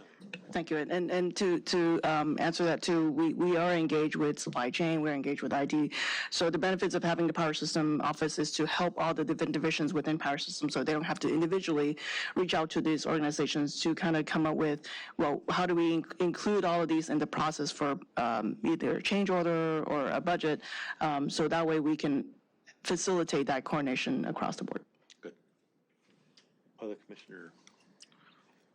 President Mark Smith has one more question. Yes, of course. There's a fair bit written about project management offices at utilities, and generally the broader the scope, the more benefits you can get through the utility. The wildfire management is something you identified as part of the utilities top 10. Is there an understanding or a desire to bring in the utility power side wildfire mitigation plan into the PMO, or can you talk at all about the management of costs associated with that and what PMO can do? Actually, that is a enterprise-wide, and we are actually going to be engaged with enterprise-wide on wildfire mitigation. It is identified from power systems perspective that we will address this as one of the high priority, but obviously we will provide whatever support that's needed from the enterprise-wide wildfire mitigation side. I think you're on one of the standing committee on the wildfire mitigation as well. So we like the category of wildfire mitigation, and that's why it's named that on the top 10 priority. It's a little broad, but what it really points to is SaaS automation. So many years ago, we had a hard initiative for automating the substations, and we let that go for whatever reason. Pulling at the same resources and political priorities won the day, and so we stopped our automation. We cannot have an effective wildfire mitigation program. We cannot do power safety shutoffs or whatever we decide to call it without a fully automated station. So when we have the category on there of wildfire, it includes SAS automation, cover conductors. It's kind of a broad, it doesn't necessarily mean the WMP, it means mainly the projects associated with the WMP. Yeah. Thank you. Thank you, Dave. with the cybersecurity layer on top of it, because once you automate that, you've got to harden it. Yes, yes. Alice, thank you very much. Appreciate Thank it. you. Thank you, Jason, everybody. Thank you, too. Thank you.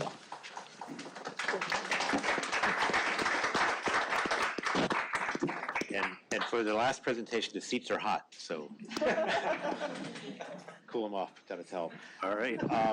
We do have now the management report and presentation on the Sunset Boulevard trunk line break. It's the event summary, as well as, I hope we'll talk also a bit about the replacement plan acceleration for Absolutely.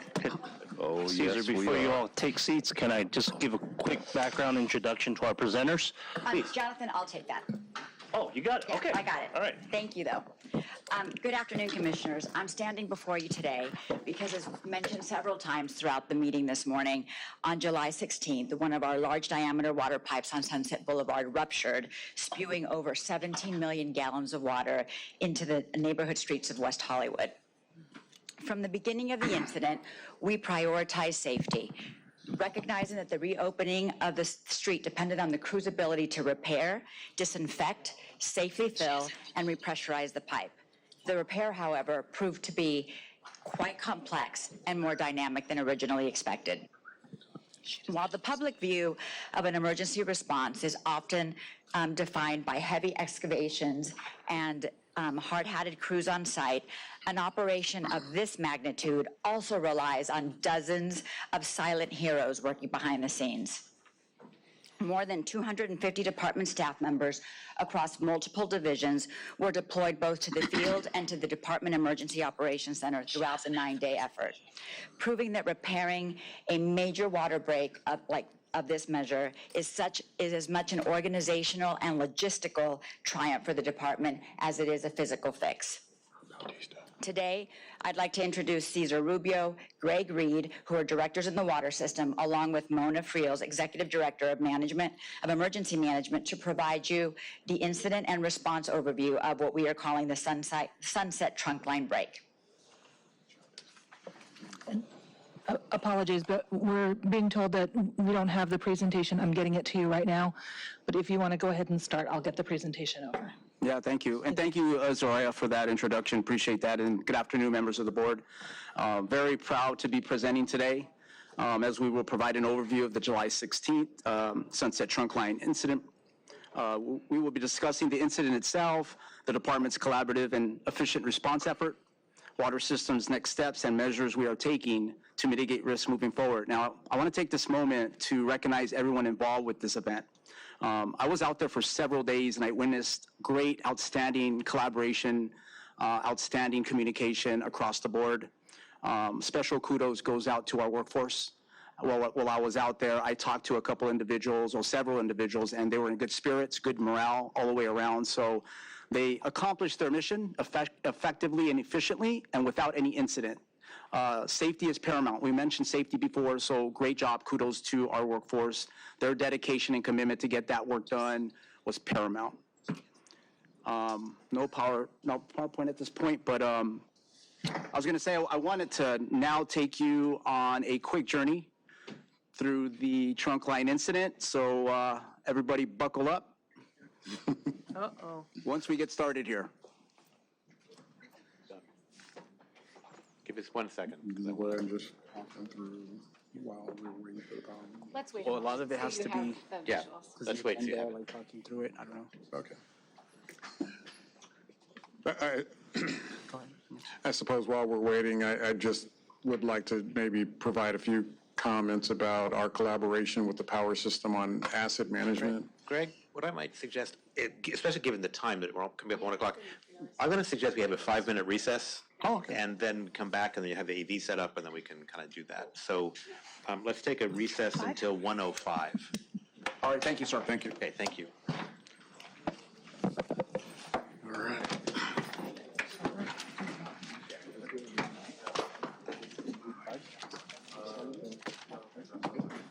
That's good. Hey, finally got a seat. Hey, Caesar. Finally got Hey, a what's suit up, man? How are you? Finally got a suit on you, huh? I know. How about you? Oh, I'm good, man. Been working here How in the you been? commission office for a couple of years now, but I'm great. I apologize, man. I worked with you when I was in communications on What's your name? repairs, Jason Stinnett. Okay, Jason. Yeah, What's up? and then I worked with you when I was in key accounts. You did some running back and forth, chasing down some stuff. I helped you out, I hope. Yeah, you absolutely did.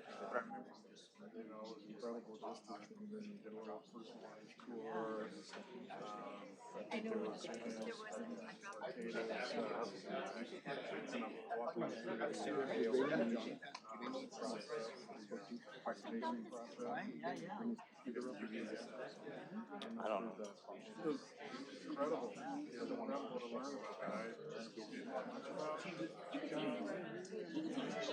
I know. I feel like I'm don't put Like if you have the word out. don't put me, but no, I mean I was telling the Cuba guys that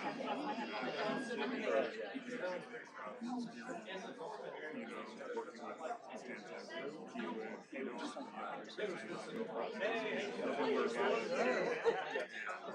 highly engaged process as it needs to be, and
We did it. Mike's on? You know what? I'm not going to put my mic on until I need to. Thank you, Mona.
Hello, please take your seats. Hello, please take your seats. We will reconvene momentarily. One more time, one more time. The gavel. Yeah, there you go. Please take your seats. We will begin in approximately 20 seconds, and please maintain silence in the audience and at the dais, please.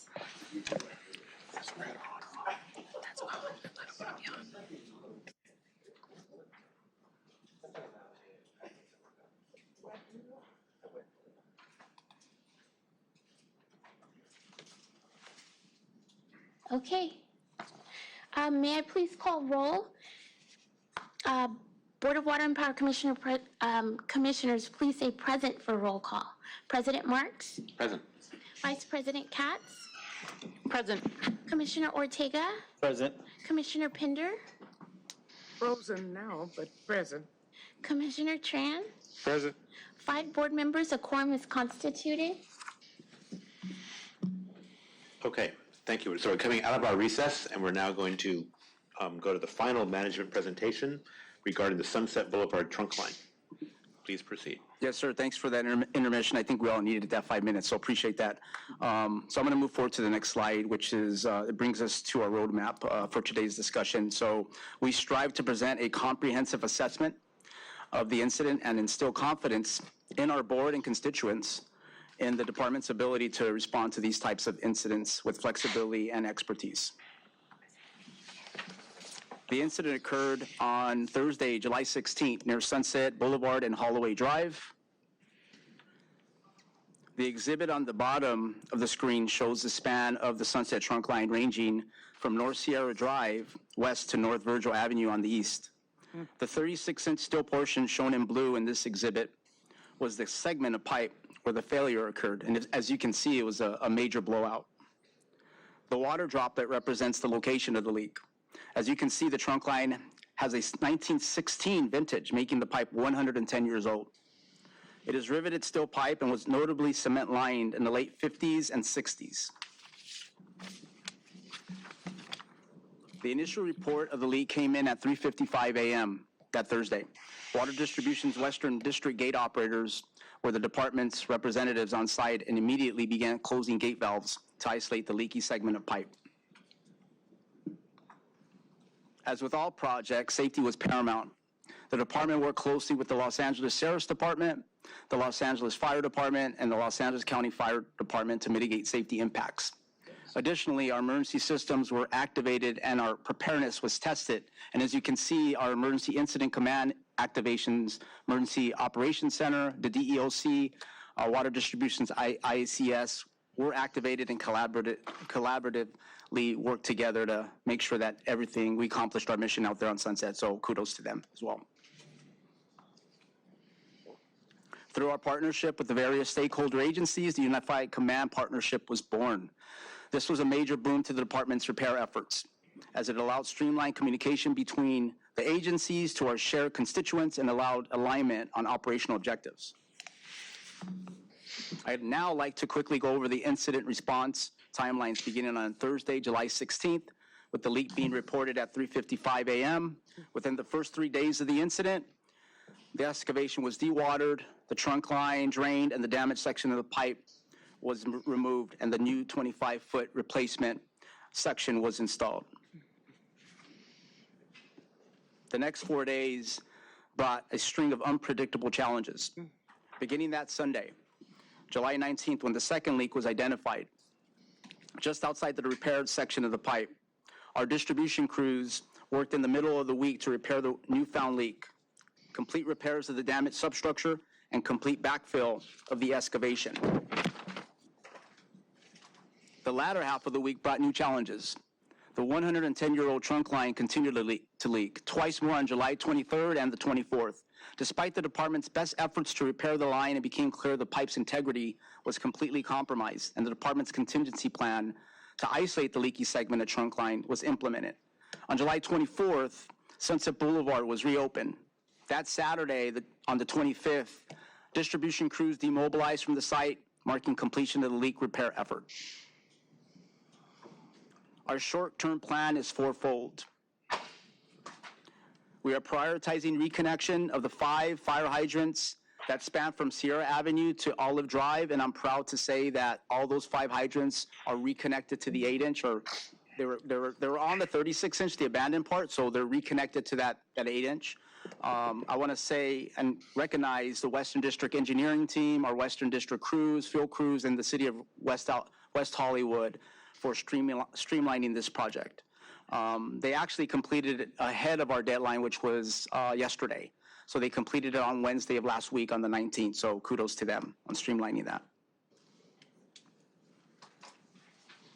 We will also continue operating the interim regulator station at Doheny and Sunset Hills, a repurposed relief valve which allows augmented flow from the adjoining system zone 801 to the north. Lastly, for our short-term plan, we will continue monitoring the pressure recorders we have in the impacted system zone 579 as proceed with the final street restoration efforts close collaboration with the City of West Hollywood. So our paving efforts, we're working on that, so we should be done with that by September 30th. And then we have some work on Palms that we have to complete, some concrete work by the end of October there. So we're in close collaboration with the City of WeHo there.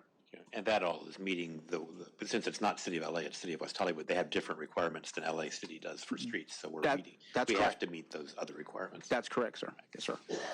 Our intermediate plan looks beyond the next 6 months.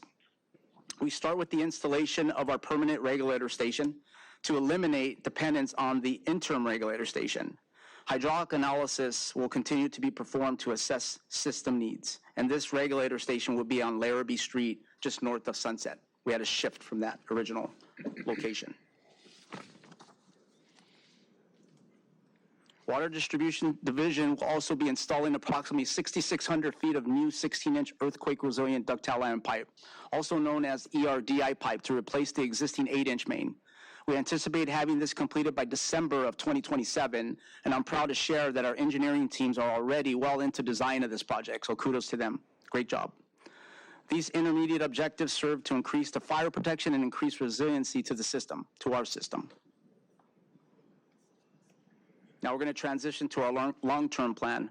Water Distribution Division will continue with its 16-inch ERDI pipe installation east of North Olive Drive. Approximately 3.2 miles or 17,000 feet of additional 16-inch pipe, ERDI pipe, will be installed terminating at Tamaran Avenue, as you can see in the exhibit above. Water Distribution anticipates completion of this project by December of 2031. This mainline work is a prerequisite to facilitate decommissioning of the existing Sunset trunk line. This is our ultimate objective regarding our long-term plan. I now want to hand it over to Mr. Gregory Reed to go over the department's plan to replace the aging Sunset trunk line. Thank you, Caesar.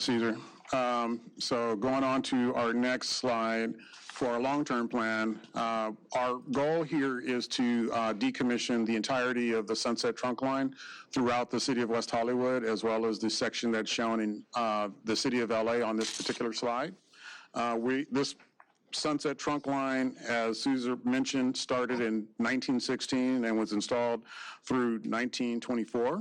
Very old trunk line, various sizes from 36-inch, 30, and 24. So in total, 6.33 miles of pipe that's going to be replaced. And we also are putting back in earthquake resistant trunk line as a replacement. A regulator station is also included in the scope. And the alignment that we're showing does not go on Sunset.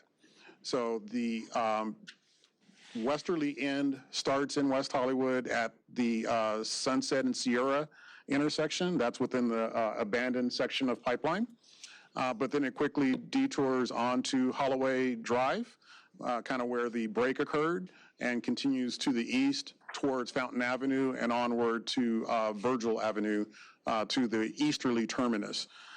With that being said, there's going to be a parallel 12-inch main that goes with that to move the services that may conflict with that trunk line, so additional mainline work on the new alignment as well. The project schedule at this time, prior to this event, was that we were at 30% design. We were looking to finish the design roughly in July of 2031.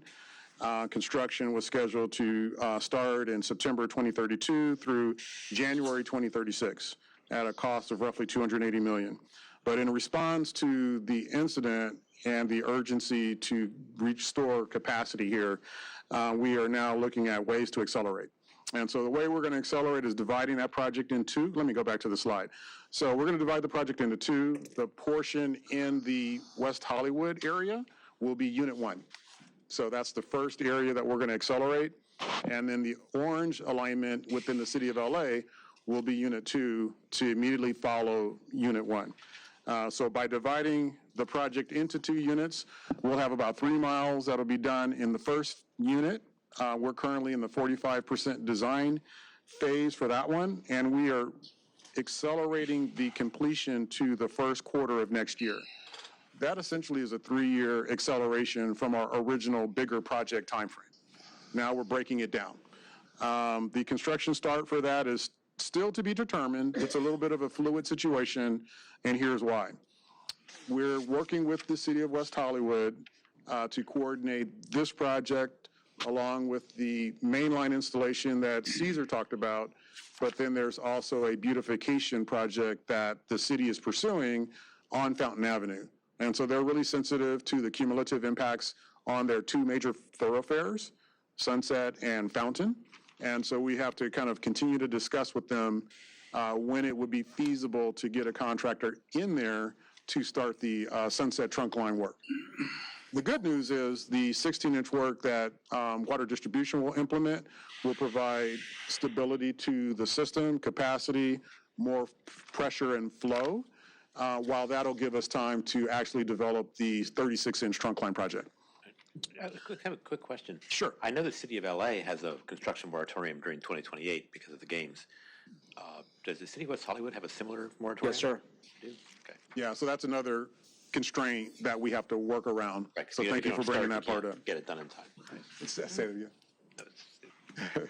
Okay, and so Unit 2 is going to be the easterly portion, 3.4 miles, and the current status of that is 30%, and we are looking to complete that design by spring of 2028. And the construction dates, again, are still kind of fluid, but once we solidify the dates for Unit 1, the plan is for Unit 2 to continue on, immediately thereafter. The cost of Unit 1 is $139 million, and the cost of Unit 2 is $162 million. So our current estimation is $300 million in total. So we're looking at various delivery methods, including early procurement of materials to avoid delays and to stay on track with delivery of this accelerated project. As it relates to coordination with the city, I'm sorry, I advanced the slide. I don't need to advance the slide. As it relates to coordination with the city of West Hollywood, I want to thank our meeting with Public Works Director Helen Collins, City Engineer John Rocco, Traffic Engineer Richard Garland, and their Transportation Mobility Planning Team and their Facility Manager.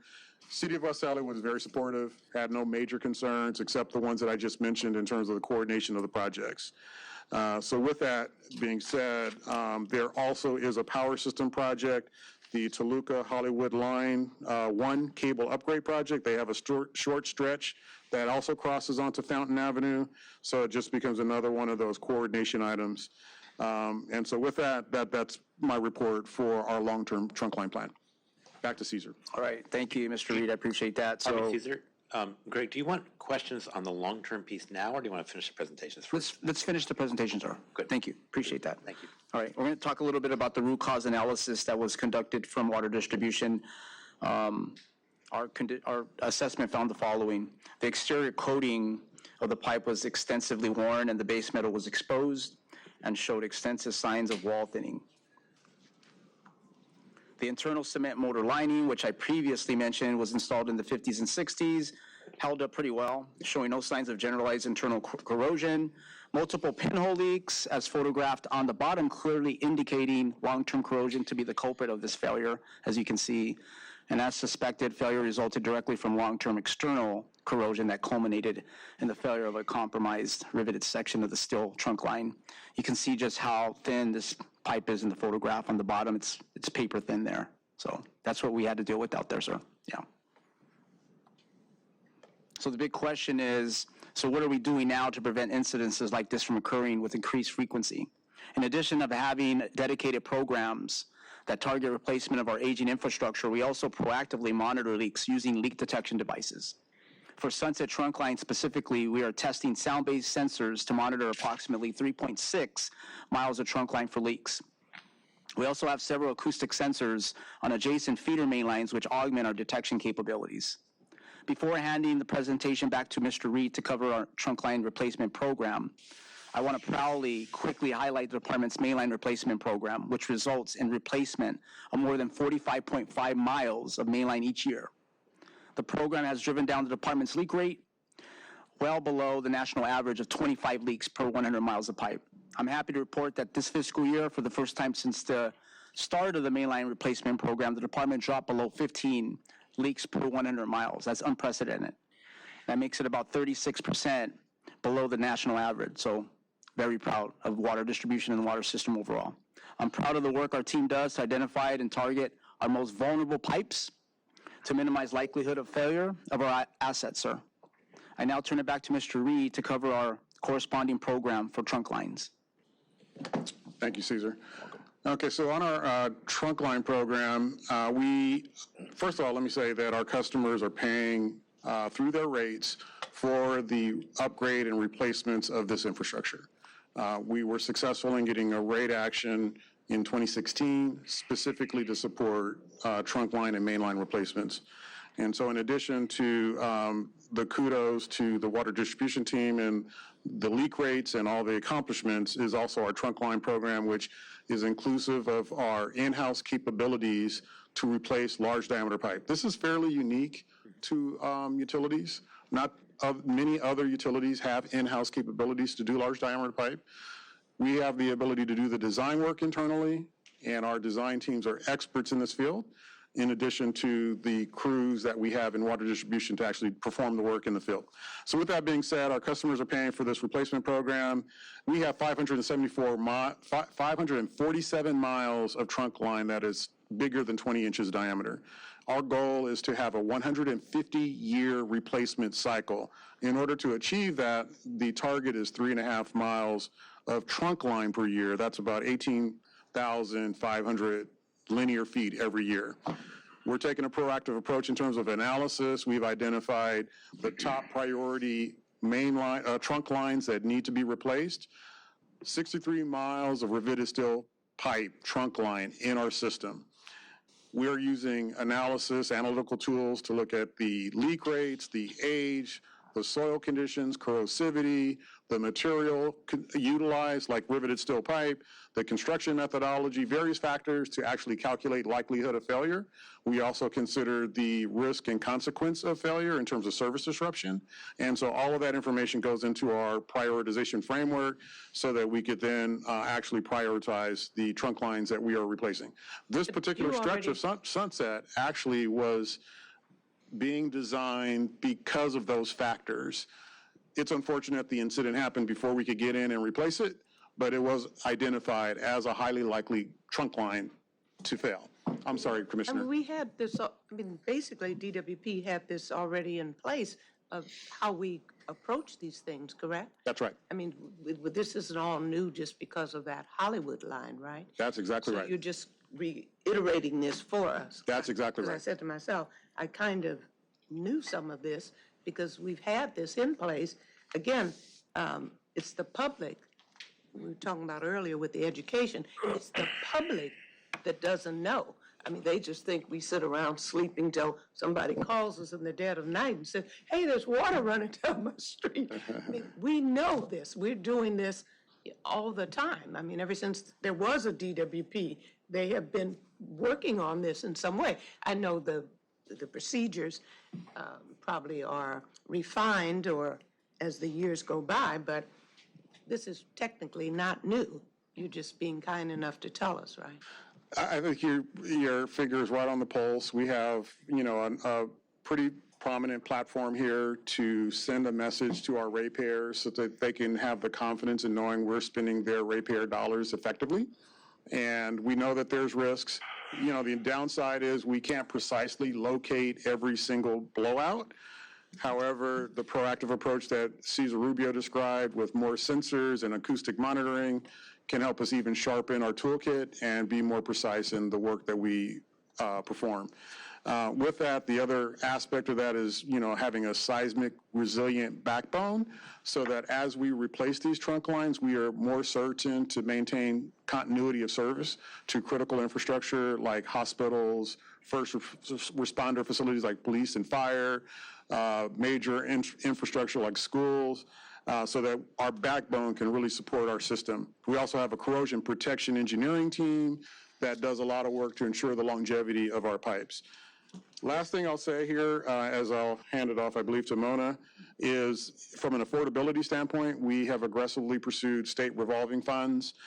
We've been able to secure $1.7 billion in state funding through the low interest, no interest loan program. And we've saved approximately $800 million for our ratepayers over the course of our capital program. Smaller numbers specific to the trunk line, but overall, $800 million that we're saving for our customers. So with that being said, I'll hand it over to Executive Director Mona Frills. Good afternoon, thank you.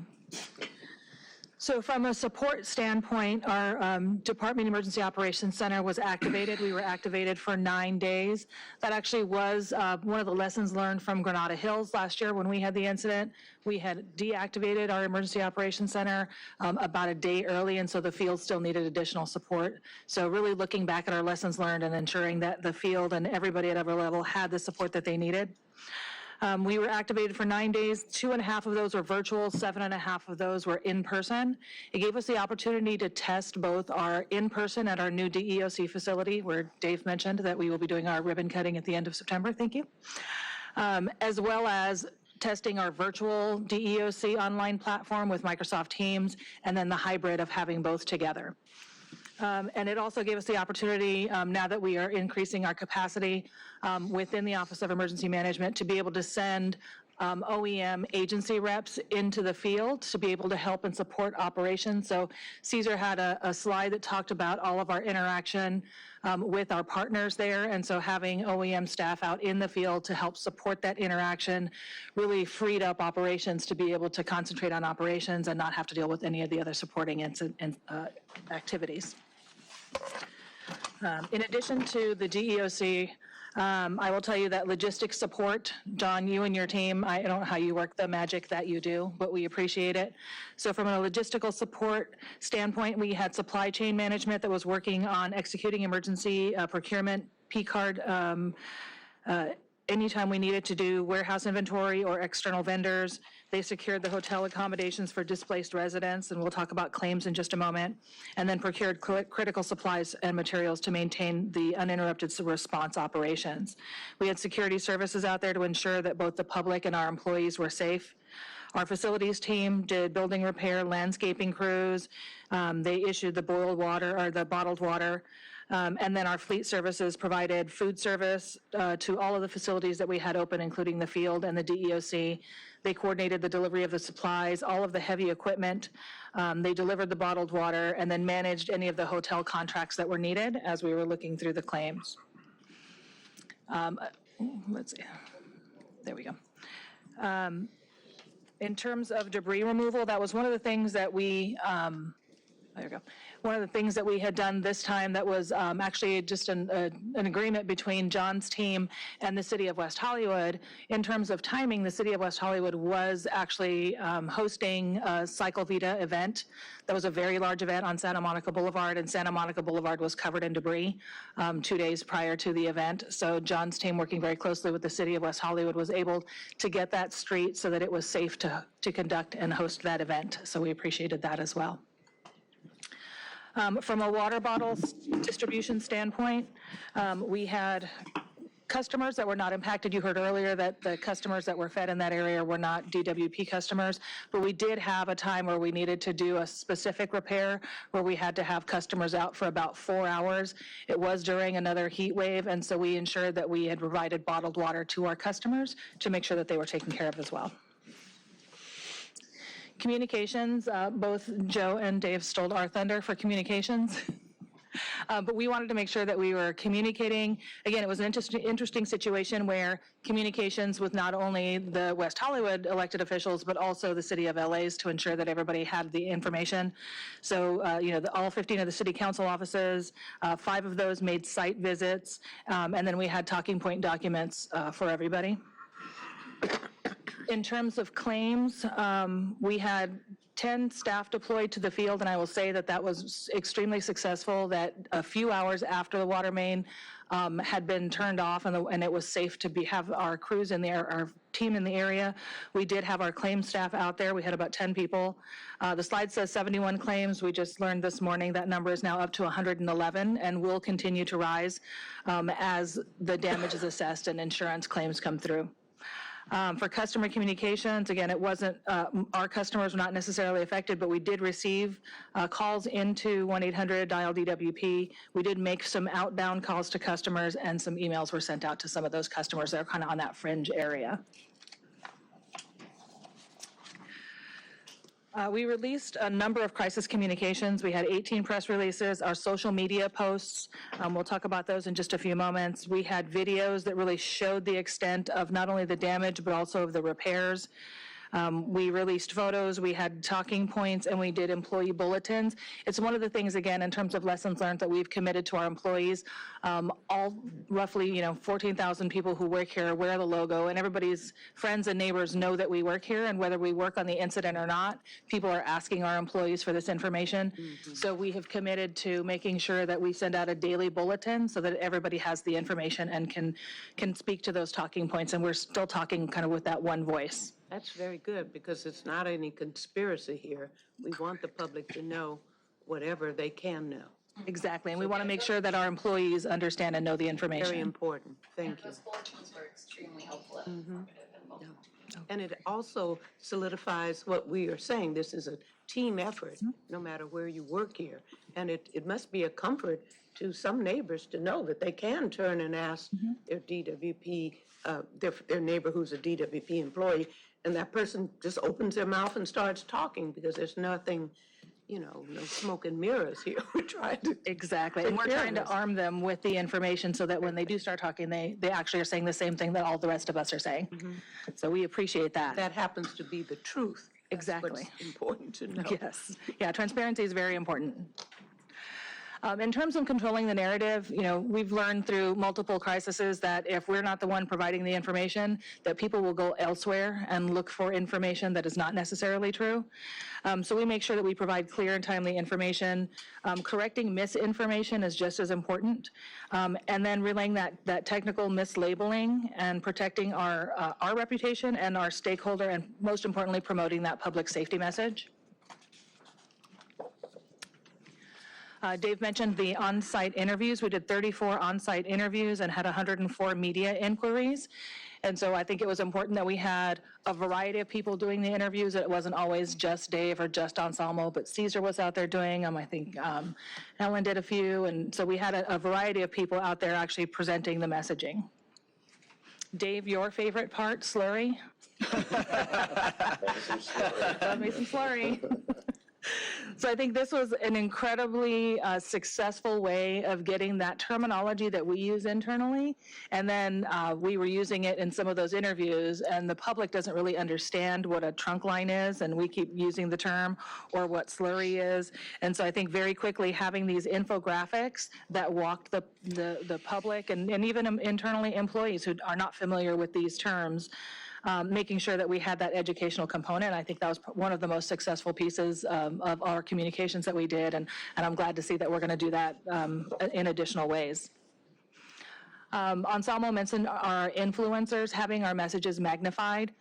It's so important that not only the public and the community hear from us, but that they hear that same message from any other trusted entity that they go to for information.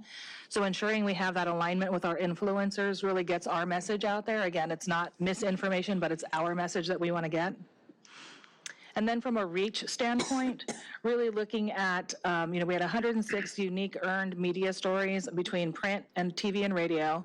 We gained 3,000 new followers between Meta and X, and I think that's one of those other, unintended benefits of having influencers. They will see it on somebody else's post and then go and start following us. So we have that added benefit of that. We had 2.3 million people were reached, over 31,000 likes, and I think one of those most important things is 5,400 shares. So again, people taking our official information and then sharing with their network.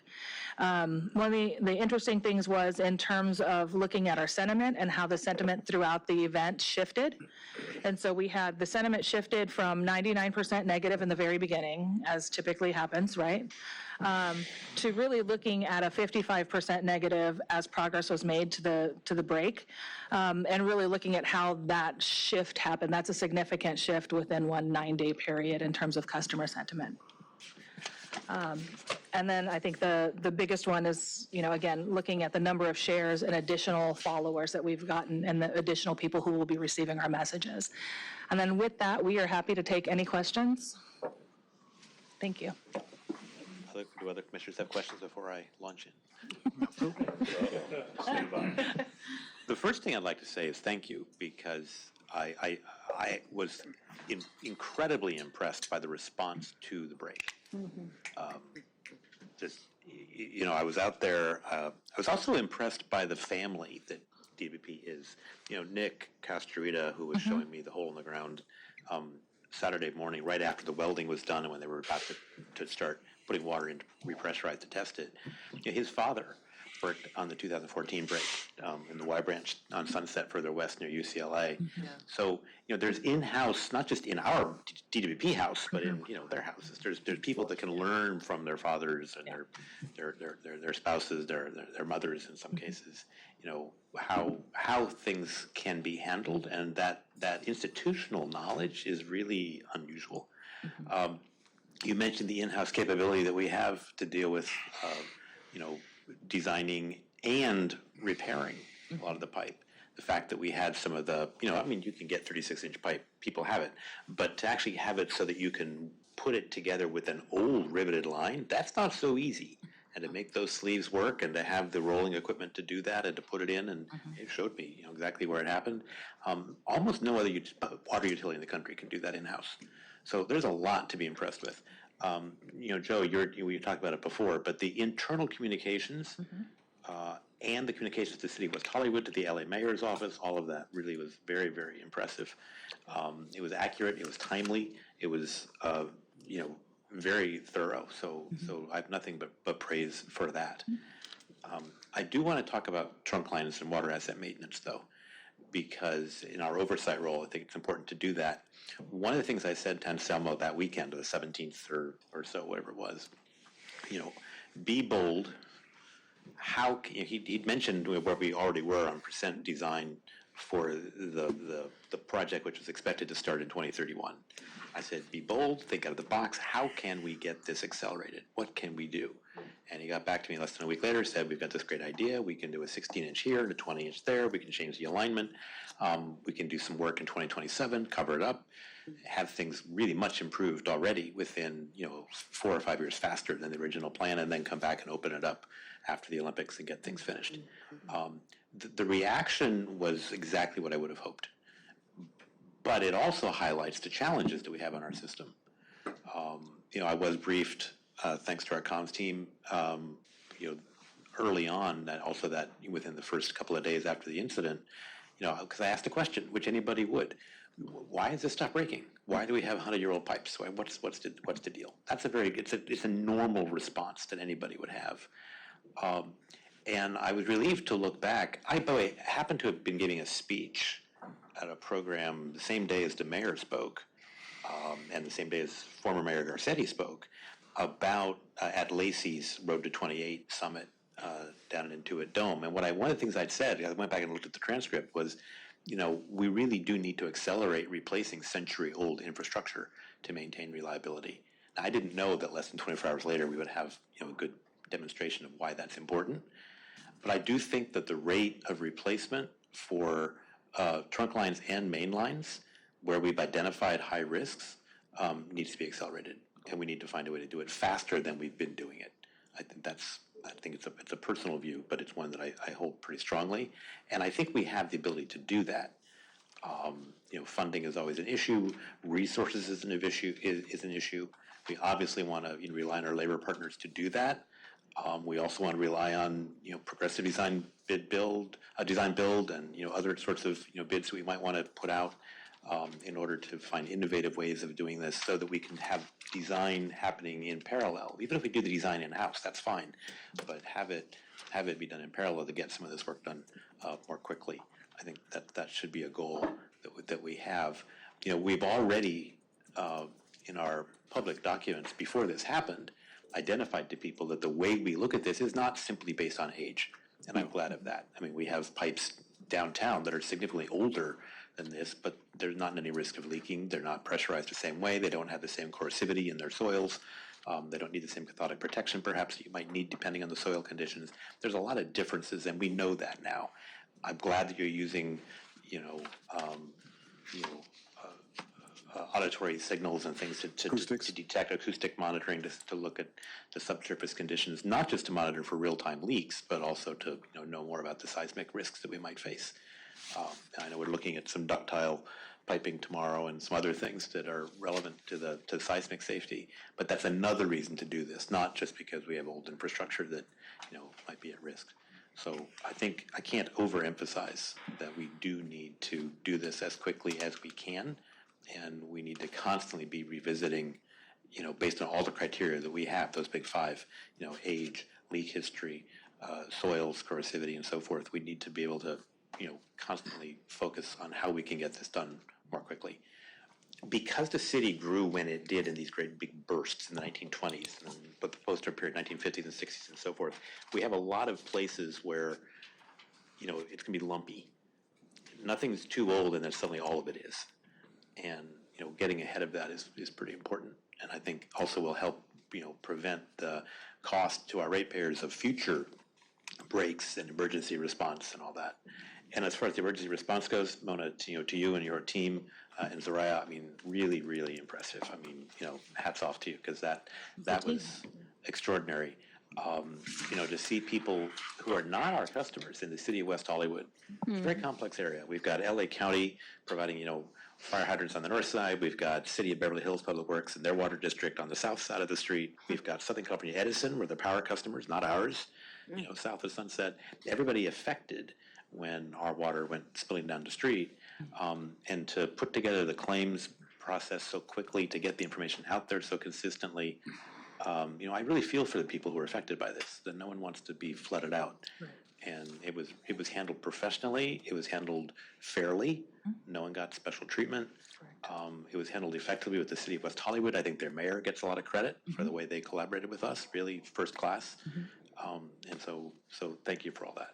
But that's my observation. Absolutely, and thank you for that, sir. And I just want to say, I come from the field, so I was a field worker, entry level. I was a leak supervisor, so I seen the leaks out there, and our response times have always been great as far as us responding to those leaks in question all the time, 100%. So kudos again to everybody involved. And then if you benchmark the work that we do with our mainline installation and our trunk line installation across the board, I'm part of the Waterworks Management Workshop. So we meet twice a year with other utilities, and nobody comes close to what we do each and every day. So I'm proud of the water system, proud of DWP as a whole. So those are the types of things that we should all be proud of, right? So very proud of that. And then streamlining our trunk lines, you're right, you're absolutely right. And we're doing that right now. We're being proactive with our trunk line construction crews. We're adding another crew there. We're trying to streamline the processes. We're looking at prioritizing which trunk lines to hit first as far as replace. And we look at, the riveted mains. As Mr. Reed mentioned earlier, 63.3 miles of riveted mains in the system, and that's how we prioritize. We want to get that out of the system because, the consequence of failure, likelihood of failure is there. And it's very important, and I think our asset management group is doing a wonderful job as far as mainly, you talked about mainline, not trunk lines, but mainline and increasing that, but we're doing a great job, and it proves the fact that we are under the national average at an unprecedented rate. With our leaks per 100 miles, it proves that we're replacing the right pipes right now. So I just want to say kudos to everybody involved. And I think it's also notable. We're doing that in a city that has mountains in the middle of it. We have pressure. We have pressurized systems in differentials and pressures because of the elevation changes that are really quite extraordinary. Yeah. One of the things I'd also like to stress too, and it's a question not just for water but also for power. Something to wake you up. That's okay.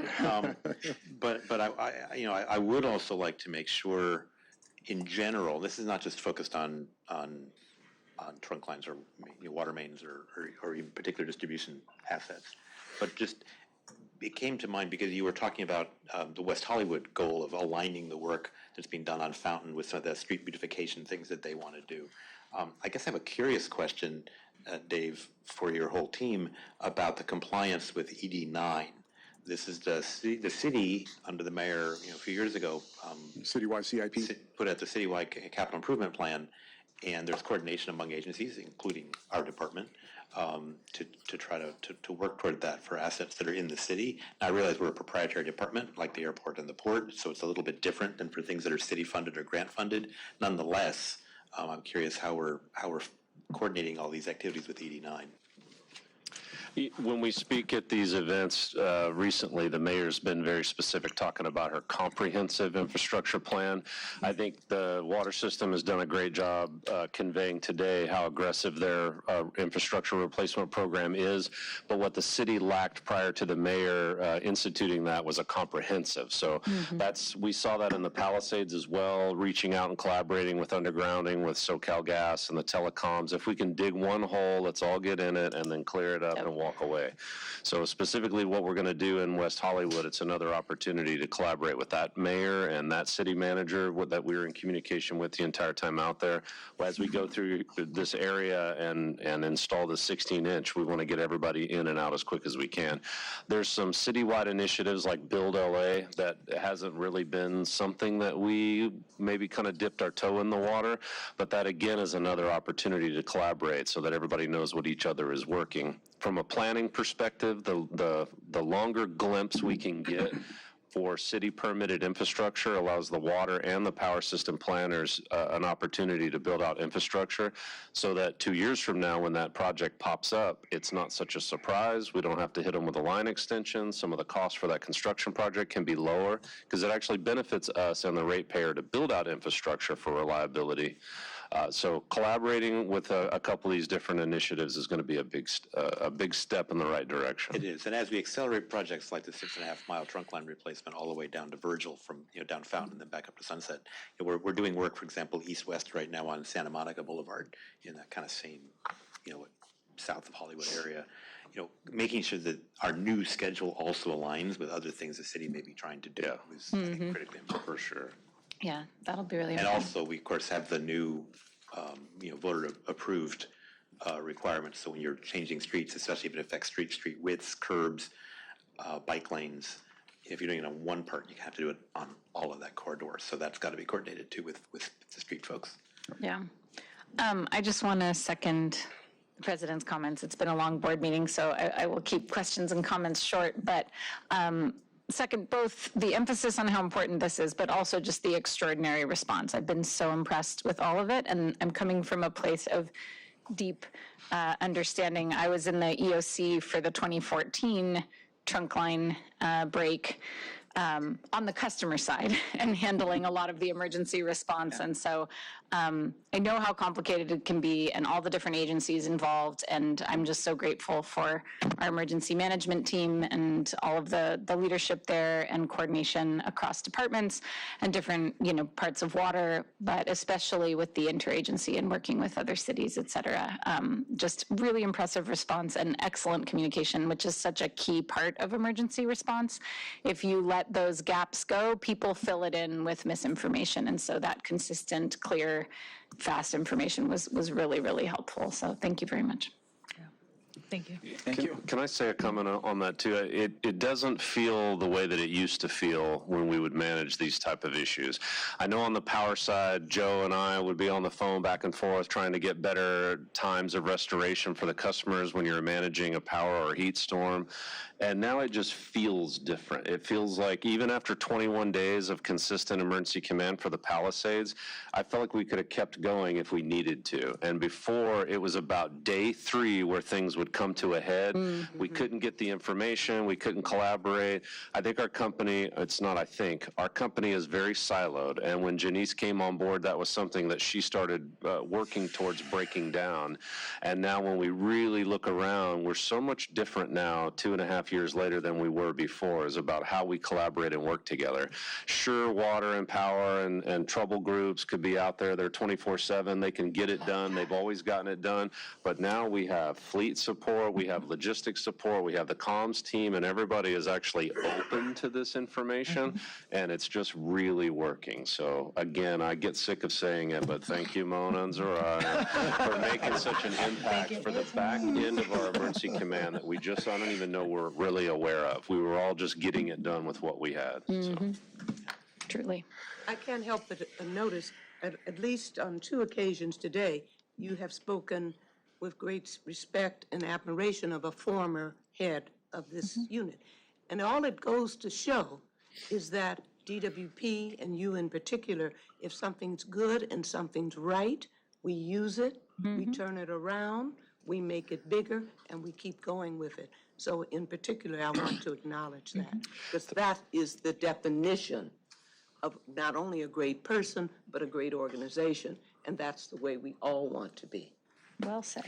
Thank you for saying that. And by the way, it's Janice's 50th birthday today. So funny. Happy birthday, Janice, if you're watching. Happy birthday. Happy birthday. Funny side note, when we stood up the asset management program, I told Jason Hills, could we please query the database for things that are 50 years old? And we all put a PowerPoint slide deck today of 50-year-old objects and sent it to Janice. That's great. That went this morning. 50-year-old gate valves. Yeah, exactly. Anything else on this presentation before we move on to the next item of business? President Marks, if I may make a question or I'm comment. so sorry, Tim. Thank you so much. A lot has been spoken about ratepayers, and so I just wanted to chime in with a couple points. In the department's February water expense adjustment, I think it forecasted roughly $600 million in the water infrastructure adjustment, of which there was $172 million in distribution system and $204 million in trunk line. So, significant expenditures being planned over the course of the next year for water assets. In today's report out that was included in one of the reports, on page 11, it talked about the expenditures of the water system pass-through and showed a significant difference between the amount of expenditures and the amount that was budgeted since the beginning of the year. And this is something that we've seen for a while, and OPA has pointed it out, that the department has experienced challenges spending sometimes the money that it budgets to be able to hit the goals that it wants in terms of replacements and for example the 3.5 million or 3.5 miles of trunk line replacement that were only a little south of 6,000 linear feet. And when we look at how all that sort of comes together, OPA back in the rate case back in 2015 mentioned that it's important that the department have the tools that it needs to be able to overcome some of the challenges of getting the investment out, the contracting, the personnel issues, to be able to make the investments that are needed to move forward. And so there's been a fair bit that's been stated about, protecting ratepayers and keeping costs down. However, another way to think about protecting ratepayers is to make sure that we're making the investments that are needed at the amount that's been approved to be able to hit these replacement rates. We have suggested in the past that replacement rates greater than the life of the expected life of the asset is probably not necessarily something that we want to have. Greg, you talked a little bit about 150-year replacement rate, and obviously some of these assets, from the point that you put them in, may only last 80 years or 120 years, sort of in that realm. Can you talk a little bit about any observations that you might have made about this particular issue, and maybe even looking back at the Porter Ranch valve issue, where we've seen these aging assets start to fail, and what that might mean for the department needing to bring on more resources to accelerate its work in these areas, because spending the money, we think, also helps ratepayers, and spending it correctly, is something that we have said the department should have that authority, that ability, and OPA certainly would want to support whatever it takes to make that happen. Thank you for posing the question, Tim, and I think your comments complement what President Marks had talked about in terms of, being able to remove more of that aging pipe, because it's only going to grow. It's only going to get more and more. As, our urban sprawl expanded from the downtown core out into the valley, and more infrastructure, in this case, underground pipelines have been installed to service an expanding and growing city. And so with that being said, it's only going to get worse and worse in terms of more infrastructure coming of age. So how do we make that investment? Right now, we're targeting 3.5 miles per year. We have not hit 3.5 miles per year consistently for a number of reasons that you've highlighted already. We've ranged between 1 mile in a year to as many as 3 miles in a year. Over the last 10 years, I think our numbers are showing about 18 miles of trunk line has been installed. So on average, that's like 1.8. Internally, we're increasing our number of crews from 3 to 5, and so that'll give us additional capacity to get there. So the spend question that you're referring to, but it's not going to happen by itself just through in-house efforts. So the contracting side also has to come to bear. We recently had the unfortunate situation of having to separate voluntarily from one of our contractors on 2 of our trunk line contracts in the recent 12 months. And so that certainly was a surprising hit to our productivity. But, your remarks, President Marks, and what you're saying, Tim, brings to mind a risk-based planning effort that we probably should be going through, looking at what is the business risk exposure. Certainly the 63.2 miles of riveted steel pipe is a huge exposure. Not all pipes are created equally. There's some that may be in areas that have greater impact and consequence than others. Maybe some have similar conditions to what we've experienced both at near UCLA, here in West Hollywood. How can we make sure that we're replacing the right pipes in the right time frame and lowering that business risk, not only to the department, but to our customers and to our communities. So I think there can be more analysis. Perhaps that's an opportunity for us to do that kind of work and bring something more formalized back to have a richer discussion around your very keen questions. Hey, Greg, I want to add to this, and that's a great question, Tim. We're kind of anticipating that one, but you talked about the Porter Ranch incident and the investments we're making currently right now. I mean, we think of our organization wants to be more proactive, and we see that. When I first started, we were more reactive than anything, right? So proactiveness is something we want to change around our field force and the water system, DWP as a whole. We want to be more proactive in that fashion, right? So we're doing that. We had a kickoff to a large valve exercise. So the Porter Ranch incident with the valve there. So we're starting a task force right now. We're going to create crews that go out and exercise these larger valves and these critical areas. So we want to prevent the Porter Ranch incident from ever happening again. So we're looking at those areas right now. We're also ramping up with our large valve crew. So we have one large valve crew right now. So that's, again, only water municipality in the nation that has that large valve crew that replaces these large valves throughout the city, right? So we identify these valves that are broken and we replace them, but we only have one crew. We want to ramp up to another crew. So these are the investments that we're making. We have a leak detection crew right now that goes out and they survey 43 miles of pipe annually. And I'm proud to say that they've uncovered about 93 leaks that were unsurfaced. So the whole method or behind the leak crew and having these leak crews is finding those leaks before these blowouts happen, right? So we've uncovered 93 leaks that haven't surfaced out there. So that's a great investment. So our vision with water distribution and the water system is to start another leak crew out there. Maybe put one in the valley. But those are our intentions. They're great. They're great intentions, and sky's the limit with what we're doing to move forward proactively to answer your question, sir. I think it speaks to the lack of an integrated human resource plan. We tried this a few years ago, and it wasn't done unilaterally across the company. There were a few divisions that took it serious and put the data, put the effort into it.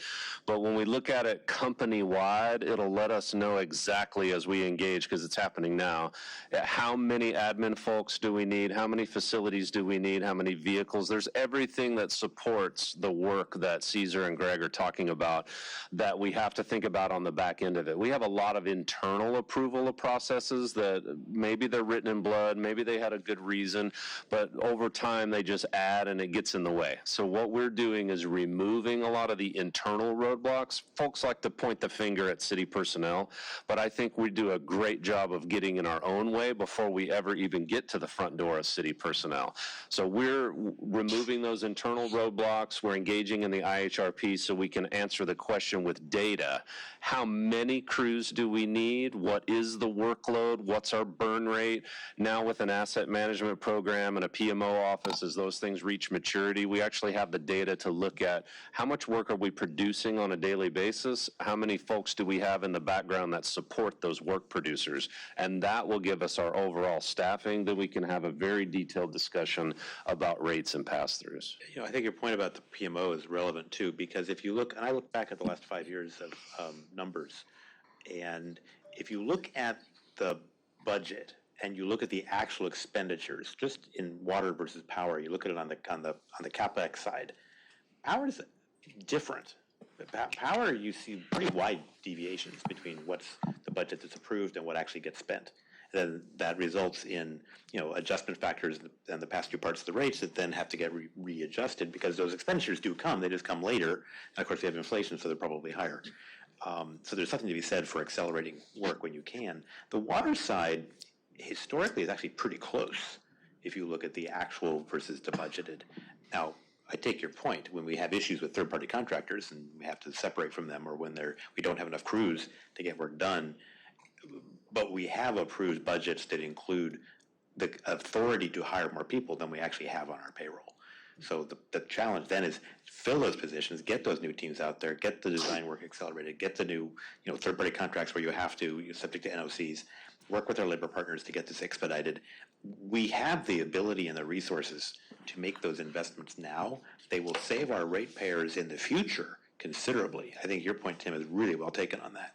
And Caesar, you used the word investment That's the right word. It's not cost, it's investment. We make these investments, it pays back, and it pays back in more reliability, and it pays back in lower rates. So doing that now for that longer-term vision, I think, is important. I think one of the reasons, by the way, there probably is that difference between water and power on, how closely aligned budgets and actual expenditures match, is having project management offices. I mean, the water system's been doing that, and the power system's now starting to do that. I think that kind of discipline that's, as you say, Dave, data-driven, really does make a difference on how you get work executed. And just one more thing, talking about investments, it's not only talking about hiring initiatives, but it's also talking about everything else that revolves around that with equipment. Yep. It's hard to get equipment. And so if we can't ramp up without equipment, so that's something that we need to really, really think about. And facilities, right? So we need to add, if we're adding all this personnel and crews, we need to think about facilities. And I know everybody's, it's in back of their mind, but we have to approach it strategically in that fashion. No, you're absolutely right. And on the power side, the great piece in the New York Times by Christopher Cox on, transformers and what that means for the nation's electricity grid. If you didn't read it Sunday, read it. It's a good piece. But, the supply chain for things that, we need to do the work is also important. It's not just the labor that's there. You need the materials and the supplies. And also, I think expediting, permitting where that's appropriate. In CEQA and other laws we have to comply with, that's another big piece of this. And I know the determination on this piece was mentioned in your presentation, but being able to expedite the permitting side of this is not automatic. Absolutely not. And I just want to mention one last thing, sir, because me and my team have been talking about it, and the ZEV vehicles, zero emission vehicles coming, it's really going to impact how we do business and operate with the city of Los Angeles. When these emergencies occur, it's going to be detrimental. So we have to seriously think about talking to Karen Bass about extensions or something in that respect, because we're not going to be able to get anything done with those zero emission vehicles. I would say having quieter vehicles that maybe lets us work at night more when we otherwise couldn't. It's a complicated issue, but no, I know it is, but we have to look at it from an LAFD, LAPD. We're an emergency utility as well. I think we are anyway. So when these things happen, the customers look at us. So yeah. The other thing, the last two things on accelerating this work, in particular on the trunk line replacement for that 6.4 mile stretch. One, traffic mitigation plans. Because this break is in recent memory in West Hollywood, because nobody, but NURIT remembers 2014. No, that's not true. People remember that too. But a lot of folks, the old saying, don't let a good crisis go to waste. People see today why it's important to do this work. Yeah. Right. They will be more patient with us when we put in our traffic mitigation plan, traffic management plan, and all the steps we need to do if we do this quickly, if you strike while the iron's hot. That's right. If we wait 6 years, we won't, that goodwill is gone. And so it's useful to do it. Now, that's the story, what you're just saying. Don't let it go to waste, what we're building up now. And the other is inflation, obviously, which is, not going away. And I think we have a good partner in Helen Collins, Public Works Director in the city of West Hollywood. And so to your point, continue the engagement. Let's work through the coordination of these multiple construction efforts, but don't let time be the enemy of progress. Right. Yeah, definitely. Tim? Yeah, thanks for letting me chime in with a couple comments. Appreciate it. Thank you. Other commissioners have anything on this presentation? It's good. Okay, thank you. Thank you very much. Appreciate it. Yeah, seems a great moment. Thank you. On committee activity, the one I'm aware of, which is the next item on the agenda, we had an audit committee meeting this morning. That's public record. Look it up. Nothing specific to report on it, other than it went well, I think. I have my retirement boards tomorrow. Do you have anything else committee meetings to report since our last one? Tomorrow will be the retirement board meeting. We've had a couple of summer break sessions as well. So I'm always looking forward to that. And I know you all want me to do a good job on that retirement board. Have that money ready for you when you say goodbye. Thank you. We had 5 filed items. This is item K on the agenda. Notice of compliance status report, purchase of mitigation credits for environmental impacts, fines and penalties for environmental violations, the FSO monthly activities report, and back to audit, the Internal Audit Division's audit plan for fiscal year 2026 to 2027. Does any commissioner have any specific questions or comments on any of those items? If not, Motion I'll to ask. approve or adopt or whatever? No, Or we don't no need a motion needed. No, I'll just ask the Commission Secretary to enter those as so filed. So filed. Thank you very much.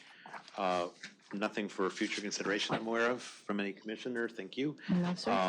Enter neighborhood council representatives. No community impact statements or formal positions have been filed for any items on today's agenda. Okay, thanks very much, which I think takes us to closed session. If I could turn to our general counsel. Good afternoon. Jennifer Gregg, Assistant City Attorney. We originally had 5 items on your closed session agenda. One of those items, 04, was approved by the board on consent under N11, and so I propose that we not include that in our list of closed session items. Good, agreed. Thank you. Thank you. With that said, I'll go ahead and read the items that we'll be going into closed session on. The board shall recess into closed session for a conference with legal counsel regarding the below items. Item 1, conference with legal counsel, existing litigation under section 54956.9, subdivision D1 of the California Government Code. The matter is Janet Hong versus Los Angeles Department of Water and Power and City of Los Angeles, LA Superior Court case number 25 STC v. 11208. Item 2, also under conference with legal counsel, existing litigation, section 54956.9, subdivision D1 of the Government Code, Alexandra Wingrove versus Los Angeles Department of Water and Power, LA Superior Court case number 24 STC v. 24037. Item 3, also under conference with legal counsel, existing litigation, section 54956.9, subdivision D1 of the Government Code, Antonio Zuniga versus Benjamin Barrientos, Los Angeles Superior Court case number 23 CHC v. 00559. And item 5, conference with legal counsel, anticipated litigation under section 54956.9 D4 of the Government Code, discussion regarding initiation of litigation for one case. Thank you. With that, we will now move into closed session.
seremos vistos como a geração que teve o privilégio de conviver com tão jovem no Brasil e no mundo.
de lumière.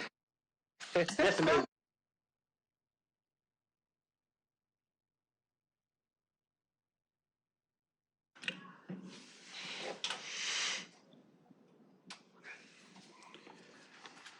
Okay, we've come out of closed session. I will ask Jennifer Gregg from the City Attorney's Office to read us out, please.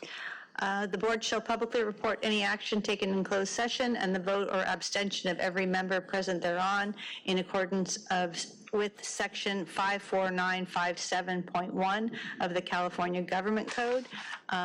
Board secretary will read the items from, I don't have the items. You can, I'm gonna go ahead and send it to you.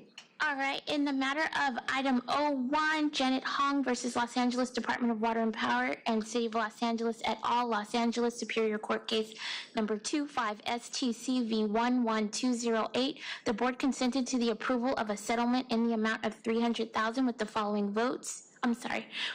Unanimous consent. Item 2, not reportable. Item 3, not reportable. Item 4, in the matter proposed agreement in, Item 47034. We skipped item 4, so it's item 5. I know, I was going to say withdrawn. Item 4 was withdrawn in the matter of agreement number 47034. Item 5, not reportable. Back to you, City Attorney Gregg. That concludes our report out. I will hand it back to the board president. Thank you. And then with unanimous consent of the board, there being no further business, we are adjourned.